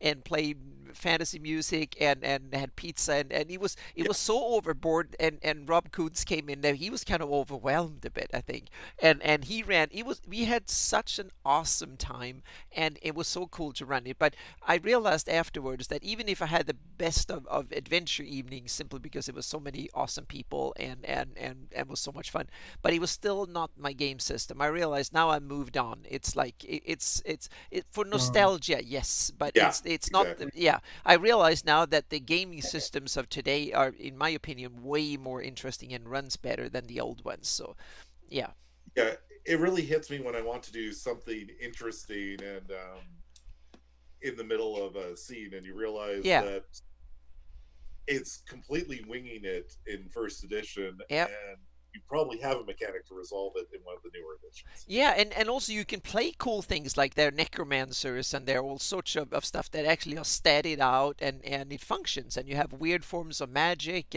Yeah, and you can do lots of cool stuff, and they're cool monsters with so many more mechanics and stuff. So yeah, so for me, I think that our role playing games have evolved in for good more than for bad, so to speak. But I can understand that eventually, I think there might be that Pathfinder Second Edition might be the edition I'm stuck with, and then say I don't want to change again, because I'm pretty much sure that if I change now, that will probably be the last edition I will run my games in. this I start. is yeah, this is the first time a new edition has come out, and I felt like, do I really want to try and get a new role system into Yeah, my yeah. agent brain? Yeah, but I'm pretty sure that it will be the last set, and also because now I put it in digital tools and stuff, and I put all the mechanics and stuff in there. Yeah, So once I get it up and running, I will probably not switch. So it will be, unless it's just minor tweaking. But I think that if I so now I will carefully look into it. It's like it will probably be PF2, but that I think it's Hi, starting to Brian. look like it. Yeah. Yep. Bye, Brian. Yep. one of my great memories is being there for the launch of third edition and living Greyhawk, and Yeah. being at tables full of people who had all just gotten the book Nice. that morning, and none of us had a idea of how to play this game. It was like being a 10-year-old with my Yeah. of Nice. the blue book rules again. Yeah, because that Nice. they didn't run a play test or spill the beans much. It came from nowhere, did it? Or Right, there was a lot of detail of what the flavor would be like in third edition, but yeah, very little details about what the I mechanics would be. yeah. remember having a conversion booklet Yes, Yeah, exactly. It prepared. came with the conversion booklet, but also that there was the biggest break in how one edition functioned to another. I think it was between second and third edition. It was like a huge leap. There was so yeah. many new concepts. They No more turned subtracting. exactly, and feats became the new thing, so to speak. That was Unpopular opinion: if you can't handle Thaco, you shouldn't be gaming. exactly, but to me, it was obvious. It should have been done that way from the Huh. start. So, Yes, so, tapping so is faster. yeah, for Uh, me, when third edition came out, I was like, yes, this is what I've been dreaming of ever since. And it just, yeah, I loved D&D Target and numbers yeah. make so much more sense than Mm-hmm. rolling number. Yep, because Absolutely. then you could go up exponentially if need be, and you could it opened up all the possibilities, and feats you could kind of break the rules in a myriad of different ways that was open up for so much fun. So yeah, for me it was when I, when the D&D came of age was third Yeah, edition for me.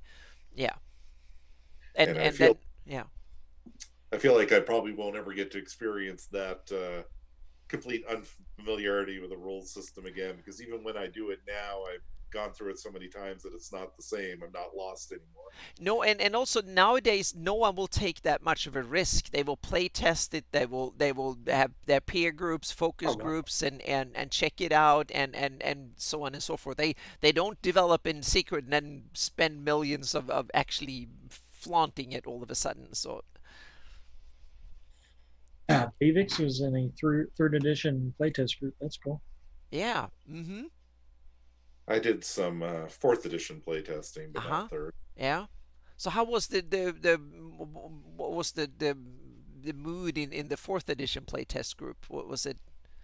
Kind of this is cool Oh, or my the, group hated it. I liked it more than they did. uh-huh, yeah, But yeah, they pulled out all the usual criticisms that it felt like they were playing World of Warcraft. And yeah, in particular, what we put in was that we had one solo fight in it, and we put in the feedback something that eventually became apparent after they released the game, which is that when you're fighting a solo combat, the monsters have so many hit points that it breaks down into everyone at the table just beating it to death with their at will powers, and yeah, it's tedious. There's no yeah, drama in it at all. And we yeah. said, hey, solos are Huh. broken. That was one of the changes they put in about halfway through fourth edition, was taking the hit points off the solos. Yeah, and what I think what the cool thing with fourth edition, in my opinion, was that wizards finally got to be reasonably powerful even from the get-go. They had spells they can use Yeah. unlimited amounts and stuff. That was I loved how low-level spell casting worked in fourth edition. I just loved that. That was really cool. And I felt like if you didn't take your powers too literally, and if you described them instead of just saying I used them, that the game was for me a fair amount of fun, and Yeah, I made a more engaging battlefield than third edition managed to. yeah, There are aspects to it. yeah, I feel like I learned a lot going into fifth edition, and Pathfinder second edition took some of the lessons of having a more dynamic battlefield too. You know, yeah. that everyone's always doing stand there in full attack until they pass out. It's kind of a boring fight. Yeah, So, we have. Yeah, Icarus has a follow-up question. How old were you when you started playing in Greyhawk?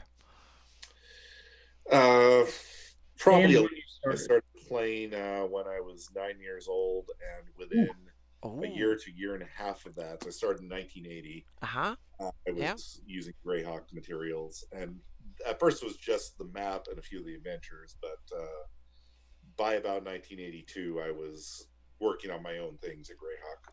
That then I started the same time. I was 15 back then, and it was the same time. And I played as a player for the first couple of years until the box set came out in '83. Because I always wondered where did the magic come from, and we Yep. had a DM who was so good, and I couldn't understand how he come up with all this stuff. And then when we got to they actually opened a game store in Gothenburg that sold the stuff, and they had the box, and I was opening it up in the store and started reading and was like, wow, this is where the magic comes from. So I I bought the don't. book. Yeah, I don't think there's ever been a bigger difference between a first run of a product and a second than the folder, which had that pitiful little, I think, 16-page handout yeah, that gave you a paragraph on every country, and the box set, which just yeah.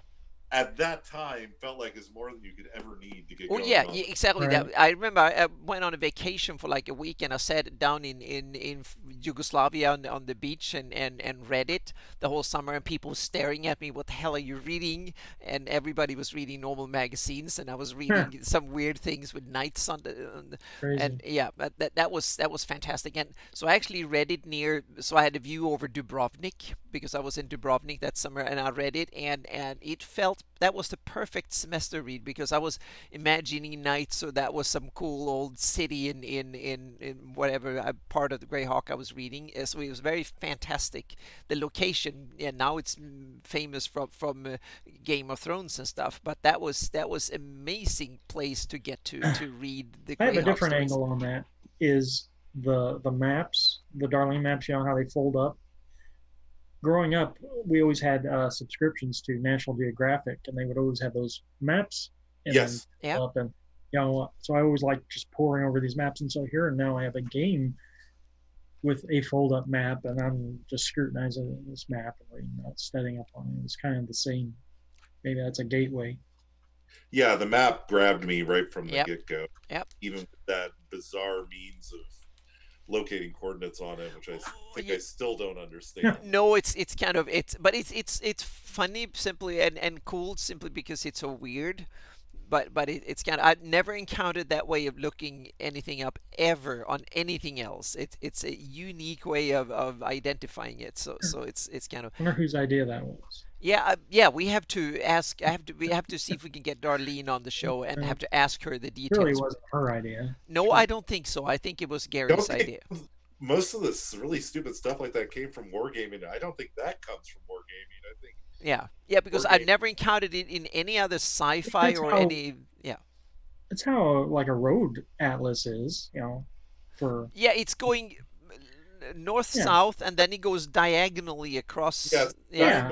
I can never get my head around. Yeah, and since they're printed over different maps, it gets funky. So it's kind of yeah.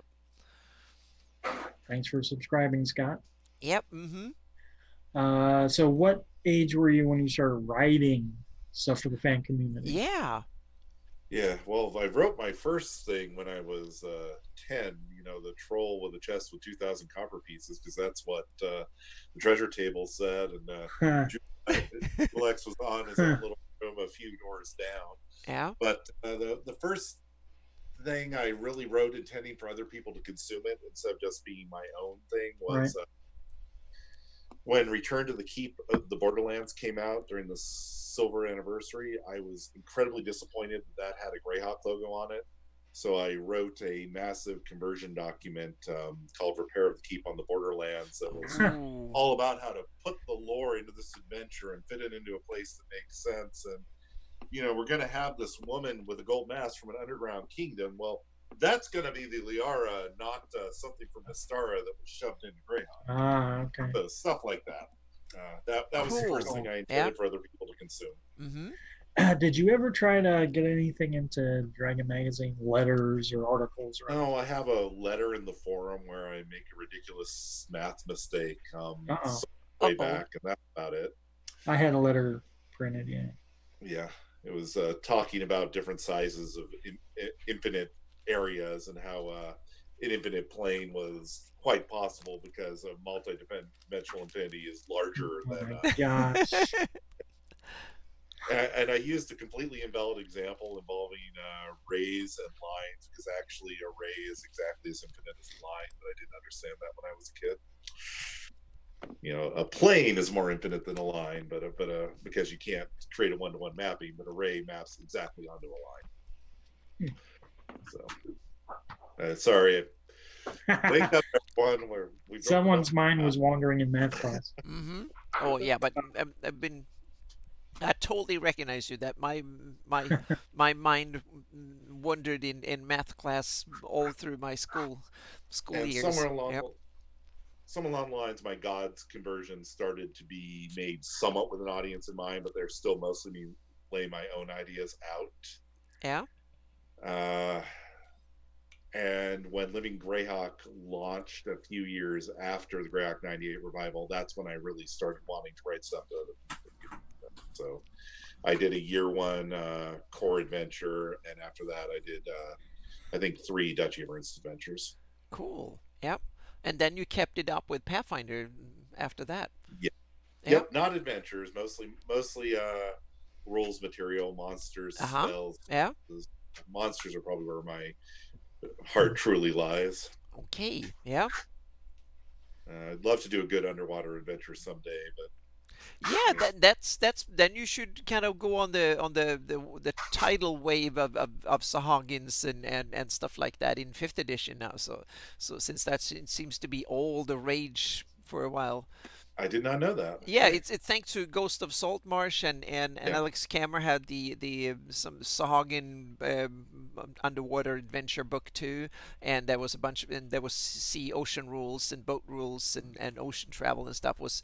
There was interesting. The appendix of Ghost of Saltmarsh was, in my opinion, the most important bit of the book, because that was the crunchy bits. That was the I need to but pick you that kind up. of needed the book in your collection. The other ones were kind of beefed up rehashes of old adventures, but the Yeah. appendix with all the new seafaring rules and underwater rules and stuff for fifth edition was kind of the crunchy bit, and that was buried in an appendix at the end, which is kind of weird to me.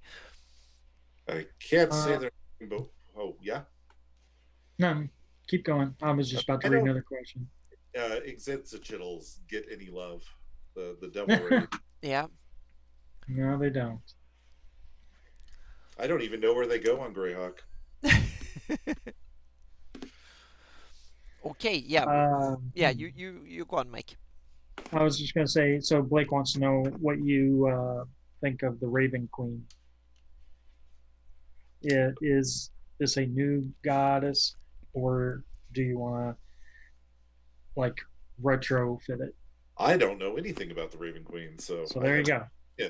Yep. Is this something new that was added with us? All Fourth edition. No, this Okay. is fourth edition. Yep. It was like a wee Jaws centric kind of like, I don't know. I don't know what they were trying to do. She's a god Uh, that felt like never got enough attention. yeah. Hmm. Fascinating example of, is she evil or isn't she? I don't know. Hmm. Would you consider writing again for Orth Journal? Icarus wants to know. Yeah. Or have you ever? Did you have any articles in Worth Journal?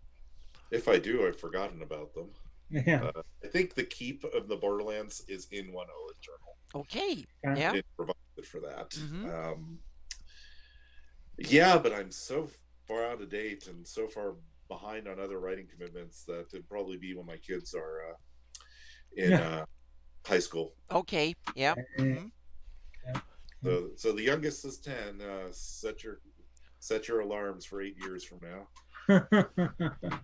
But now they're old enough so you can get them in on gaming and I would. I have. And I okay. would love to Yeah. get back into Greyhawk on a writing level someday. Yeah. You mentioned PaizoCon earlier. What other cons have you been to or are still attending? I haven't been to any con but PaizoCon in a while. I've been to 4 Gen Cons, 2 at Wisconsin, 2 at Indy. For the third edition launch and the year after, and then for the Pathfinder launch the year after. My favorite con other than PaizoCon was probably Winter Fantasy. Oh, That yeah. was wonderful, intimate little con back in the day in Fort Wayne. And now they got invaded by D&D folks, made it into a bigger event, didn't they? I think they I whistled thought it up. was on hiatus for a while, but I hear it's back. So. Yeah. Hmm. I've never been to Origins. I'd love to go. I've been to PAX back when it was the only PAX, so in Seattle. That was so much too big for me that I'd never go again. I feel the same way about Gen Con. Oh yeah, Icarus asked if you're going to Gen Con this year, but no, you're not. Yeah. I'd love to go again sometime, but it's gotten Yeah. so big that it sets my people panic off. Oh Oh, yeah, you have to. It's miles to from one end to the other. It's a couple of miles if you take one hotel from one end of the convention Right. and you go to Lucas Stadium on the other. It's well over a mile to walk. It's So I'd prob- love to go again, see if the food at Claudic is still any good. 'Cause yeah, but I've eaten there. yeah, and you can still find, if you can find your way around to find the little bits here and there and everywhere that you like, so to speak. There's always these kind of golden little opportunities here and there sprinkled around among all the commotion. And to me, it's such a huge thing in itself that it's kind of awesome just walk around and see what's there, because it's basically the whole RPG community business industry in one place, in one spot. So if it's related to RPG, it's represented at Gen Con somehow, somewhere. So it's yeah, There is nothing on earth like the dealer room at that convention. yeah, I'd no. yeah. just to see that. It was like when I saw one had put together it was kind of a live role play that you play garden gnomes and you walked around on and rolled big dice, and they had like an obstacle course and you drew cards. It was like a board game like Monopoly or something, but you Yeah. played it with yourself and you put on a little funny hat and you rolled a die and stuff, and then you yelled and held up cards, and it was hilarious to watch. It was Yeah. awesome. Yep. At GameStorm one year, they did not exactly life size as their ships, but they did a person-sized version of, I think, Pirates of the Spanish Main was the game where you're sailing ships where you measure out the distance with long or short sides of cards, and they did that with gigantic dice and Yeah. 3 foot long ships, and it was tons of fun to watch them sailing around the ballroom. Yep, yeah. So there's you can find all sorts of fun stuff that way, and all the cosplay is fantastic at Gen Con. So I guess we should, since it is Gen Con in only a few days, I guess we Yeah. need to. We have like 50 minutes. So do you have some cool anecdotes from Gen Con or other conventions and stuff? So people who never been to conventions like that, why they should go, or what could be the fun of it, so to speak. Yeah. Well, it's all mostly personal stories. It's the conversations I've had that are the best, meeting Yeah. people that I do through chat Mm-hmm. rooms, going and having dinner and talking and drinking till all hours. That's some of the most memorable parts. Yeah. I think everyone should try and compete in a D&D Open or some tournament like that, at least once they get a chance. One year, I walked over with my open tickets, sat down at the table, and found out that I was at the table with the Dragon and Dungeon magazine editorial staff as my Nice. partners in crime. Hmm. That was my second Gen Con, so I guess the most memorable bit about that is our happy little band figuring out that the nice old elder gentleman we were talking to was actually a dragon, polymorphed into a human, and he said, "So shall we step outside?" And we all locked eyes with each other at the table and said, "Let's not," and rolled for initiative right in the crowded little house. That's a great memory. And Yeah. those turkeys deserted me. We made it to the finals of the Open, and they decided that being Oh, employees, they could not compete in the final round of the Open. Oh, so then you couldn't. Oh, damn.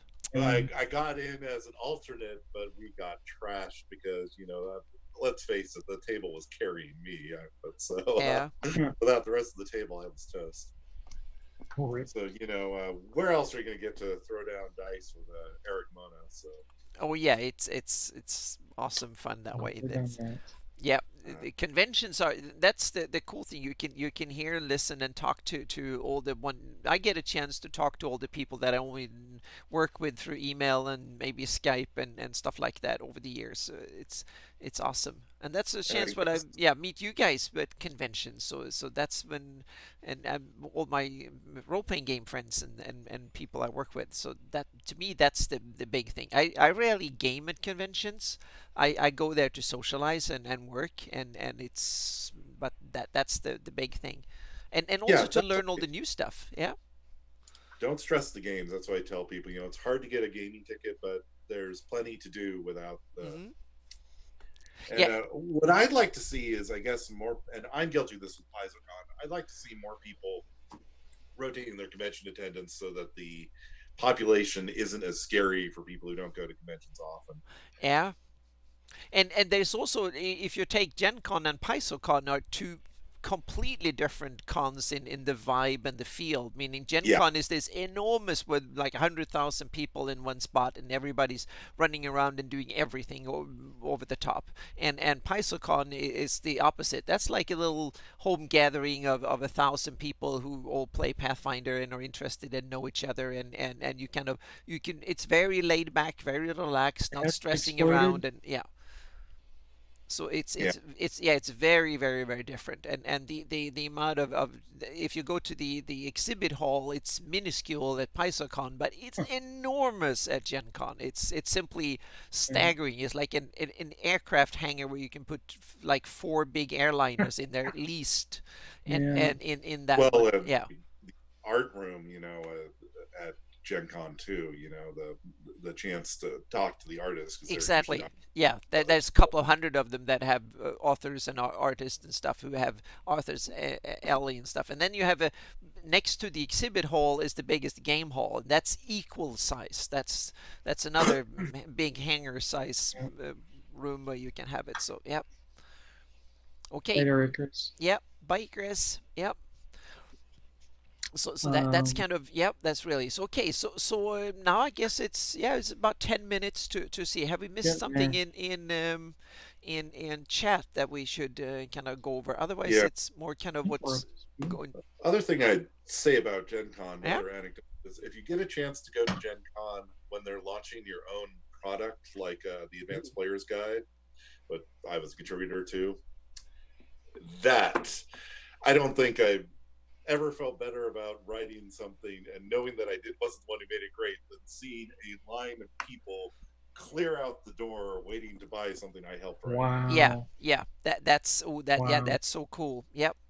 Yeah, it was like when the Southlands map came out for me and the Midgard map and stuff. That was for me was so cool. You could see there were books that had something in there, and yeah, that Yeah. was that's amazing. And I even get to sign a few ones when people held up the map and stuff. So yeah, that could be when you see there's and those were small products compared to Paizo, but there were still hundreds being sold. So it was kind of yeah, it was just an amazing feeling. It's kind of yeah, it's so cool.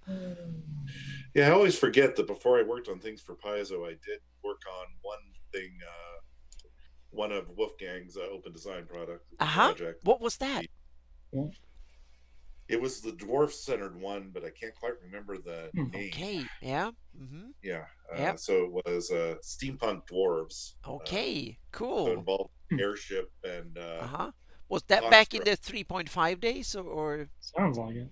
Yeah, cool? Yeah. See, yeah, you've 'cause, done lots of stuff. Oh yeah. He's got Yeah. a body of work. Yeah, I don't I've worked many hours, but I don't have my but on the other hand I work a hell of a lot of hours and get it in one book, so it's not that. But I have like in the Southland and Midgard books, I have like 15 pages or something like that.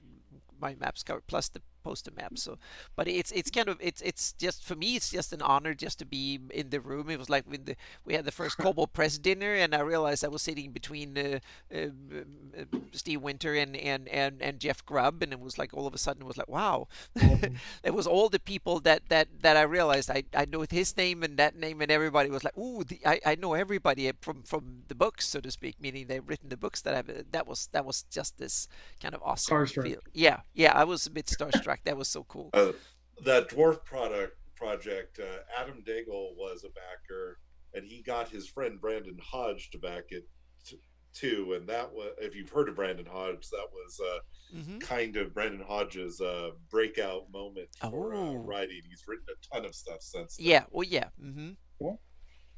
He, I personally like him best for his candy store. His Big Top Candy is just fantastic. I've got to go down to Austin just to see it someday. Oh, that's really really cool. Oh, there's something to tell people at conventions. If you're Yeah. ever at a convention and get a chance to play either a late night game of Werewolf or Cards Against Humanity, don't turn down the chance because I think that's the most fun I've had at conventions ever is those two games. Yeah. Cards Against Humanity can be a lot of fun. So, yep. I've Mhm. had some long games of Cards Against Humanity. Yep. And that's a game that should be played late night with in kind of a loose setting, so to speak. It's one of Yeah, these games. Yep. something about the convention atmosphere Mm-hmm. breaks down the Yep. tightness. Yep. When these people start getting just the right amount of tired and right amount of beer or whatever, it's then Mhm. that's the yep, that's the Won't see perfect. anything. Yep. Mm-hmm.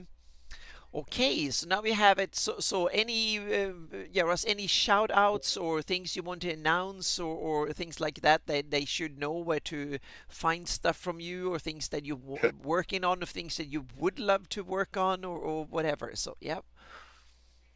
You'll hopefully be seeing some of my work in the Kingmaker conversion, that legendary game. Oh, I was just going to say that's why you have that awesome shirt. Yep. Mm-hmm. So Oh, okay. Jason got to you. He hired you. That yeah, that's awesome. Yep.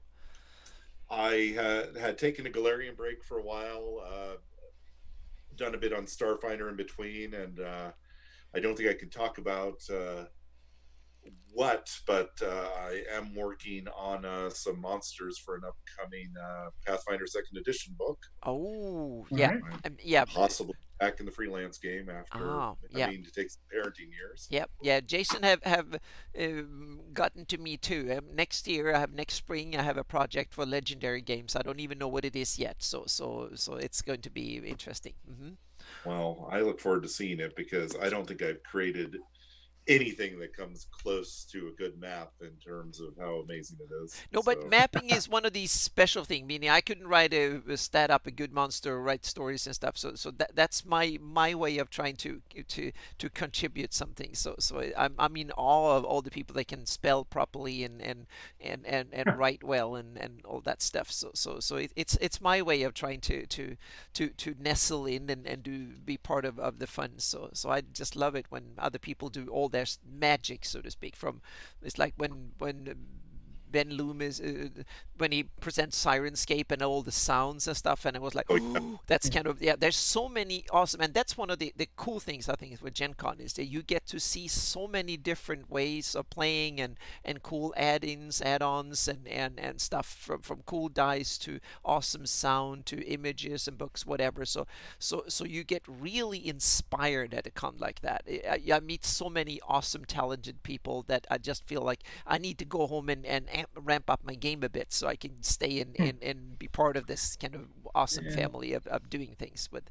I get that boost every year. It's fantastic, and I sit at home working most of the year by myself and no one understands what I'm doing. And I go to Gen Uh-huh. Con and all of a sudden there are hundreds of people, everyone around me, when I say what I do and look at me, they're like, oh, that's awesome and blah, blah, blah. So then I Yeah. get the feedback. It's like I guess being a musician when you go on stage and all of a sudden you have people, if sitting and jamming at home is not so much fun. You want to go out and meet the crowds occasionally. So Yeah, yeah. I do miss the travel. That was one of the best things about living Greyhawk was that, that 5 year period where me and my friends were just going all over the country to Yeah.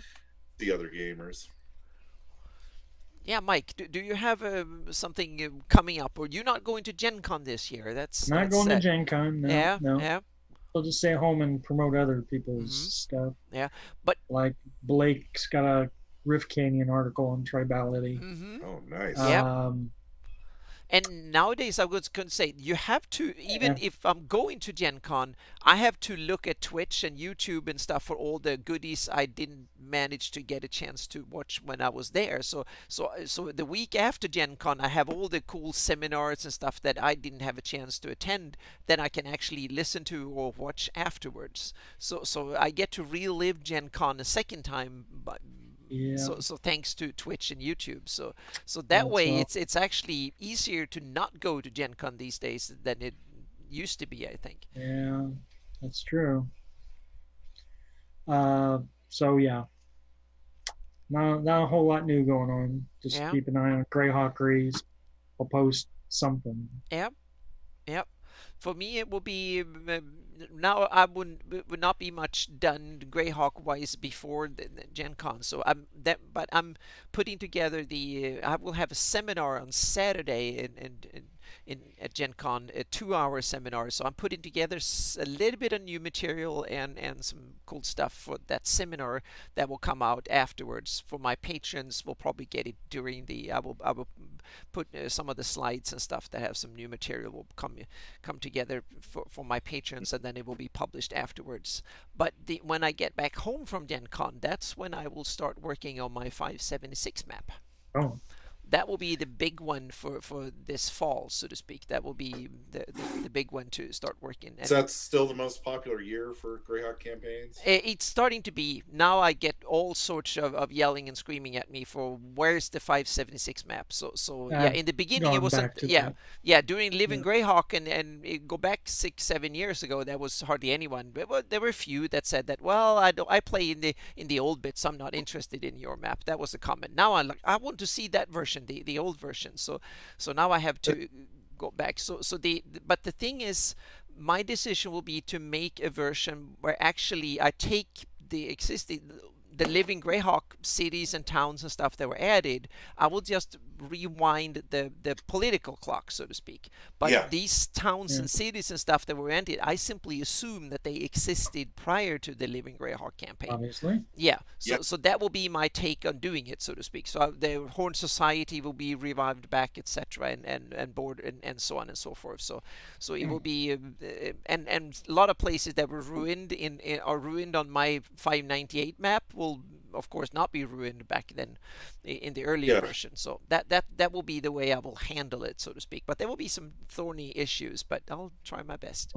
Anytime I rewind, I always assume that the events are going to play out, because one of the things that has really appealed to me about Greyhawk is that it's all true of other settings, but that the calendar moves and that things of consequence happen. And Yeah. I love Oh. that the consequential things aren't always world shaking. You know, it's not a question of a time of troubles class event. It's some of these things are regional but incredibly important to the people Yeah. they happen. Mm-hmm.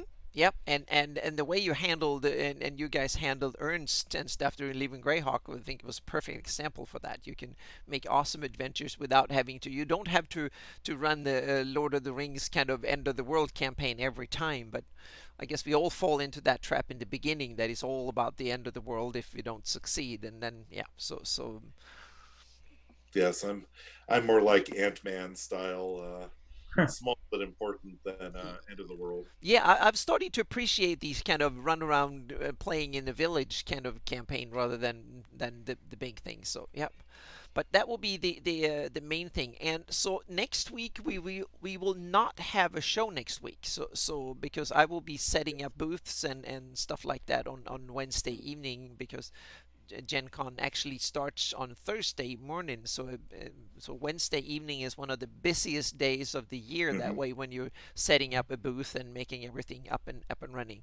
But we will be back again in 2 weeks, and then I guess one of the big things will be kind of a little bit of see what happened at Gen Con, because there might be a little bit. We have the Greyhawk house, so to speak. That Shane and the Greyhawk channel have a whole bunch of stuff. Okay. Yep. So there's a bunch of stuff going there, so we can see if we might be able to get some people that were actually at that house and all the stuff that happens there to come on the show, and we can talk a little bit and see what happened Greyhawk wise during Gen Con. So yep.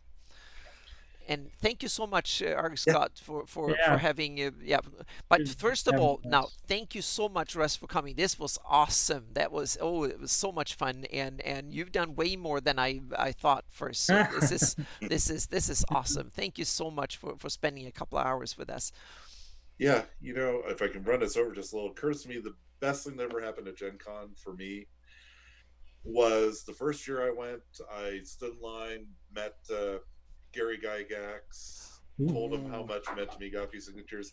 The next year, I had been in touch with him online about his next gaming project, and the next year, got to hang out and talk with him and his son. And I would not trade that for anything, because I got to tell one of my idols what his work meant in my life. So yep. And I'm sorry that part of Gen Con isn't there, but if there's someone you really like in the industry, you might regret never taking the chance to meet them. Yep. That's me right here. I saw Gary at Gen Con with his Hawaiian shirt on, everything. Didn't try to talk to him because he was mobbed. Then I think he died within a couple of years. Yeah, I never got a chance to see him or talk to him or thank him. So yeah. But I got a chance to talk to several of the other ones now, so I got a chance to say it. So it's a little bit of consolation, and we sat down with Ernie at GaryCon this year. Yeah. So that was awesome. We get to talk to Tensor. Yeah, if you see him, wish him the best. I hope his recovery goes well. Yeah, he looked. Yeah, I think it was on the mend, hopefully. So yeah. So that looked good. But yeah, so I think now we have to wrap up for tonight. Yep. But thank you so much, Russ, and thank you so much to all the awesome people in chat that come with all the wonderful comments and questions and all that. And if Gary shows up next time, we're gonna have to razz him that he missed out on Russ's. Yeah. I could have swore he would be here, but yep. Oh well. Well, if he shows up to these things, I'll make it a point to come by more often. Yeah, definitely you should. Yep. He's always in there trying to correct us. Yep. Yeah. Yep. He he's one of the people I bow to in terms of Yeah, that's awesome. Okay, yeah. Thank you so much, everyone. We will be back again in 2 weeks. Later.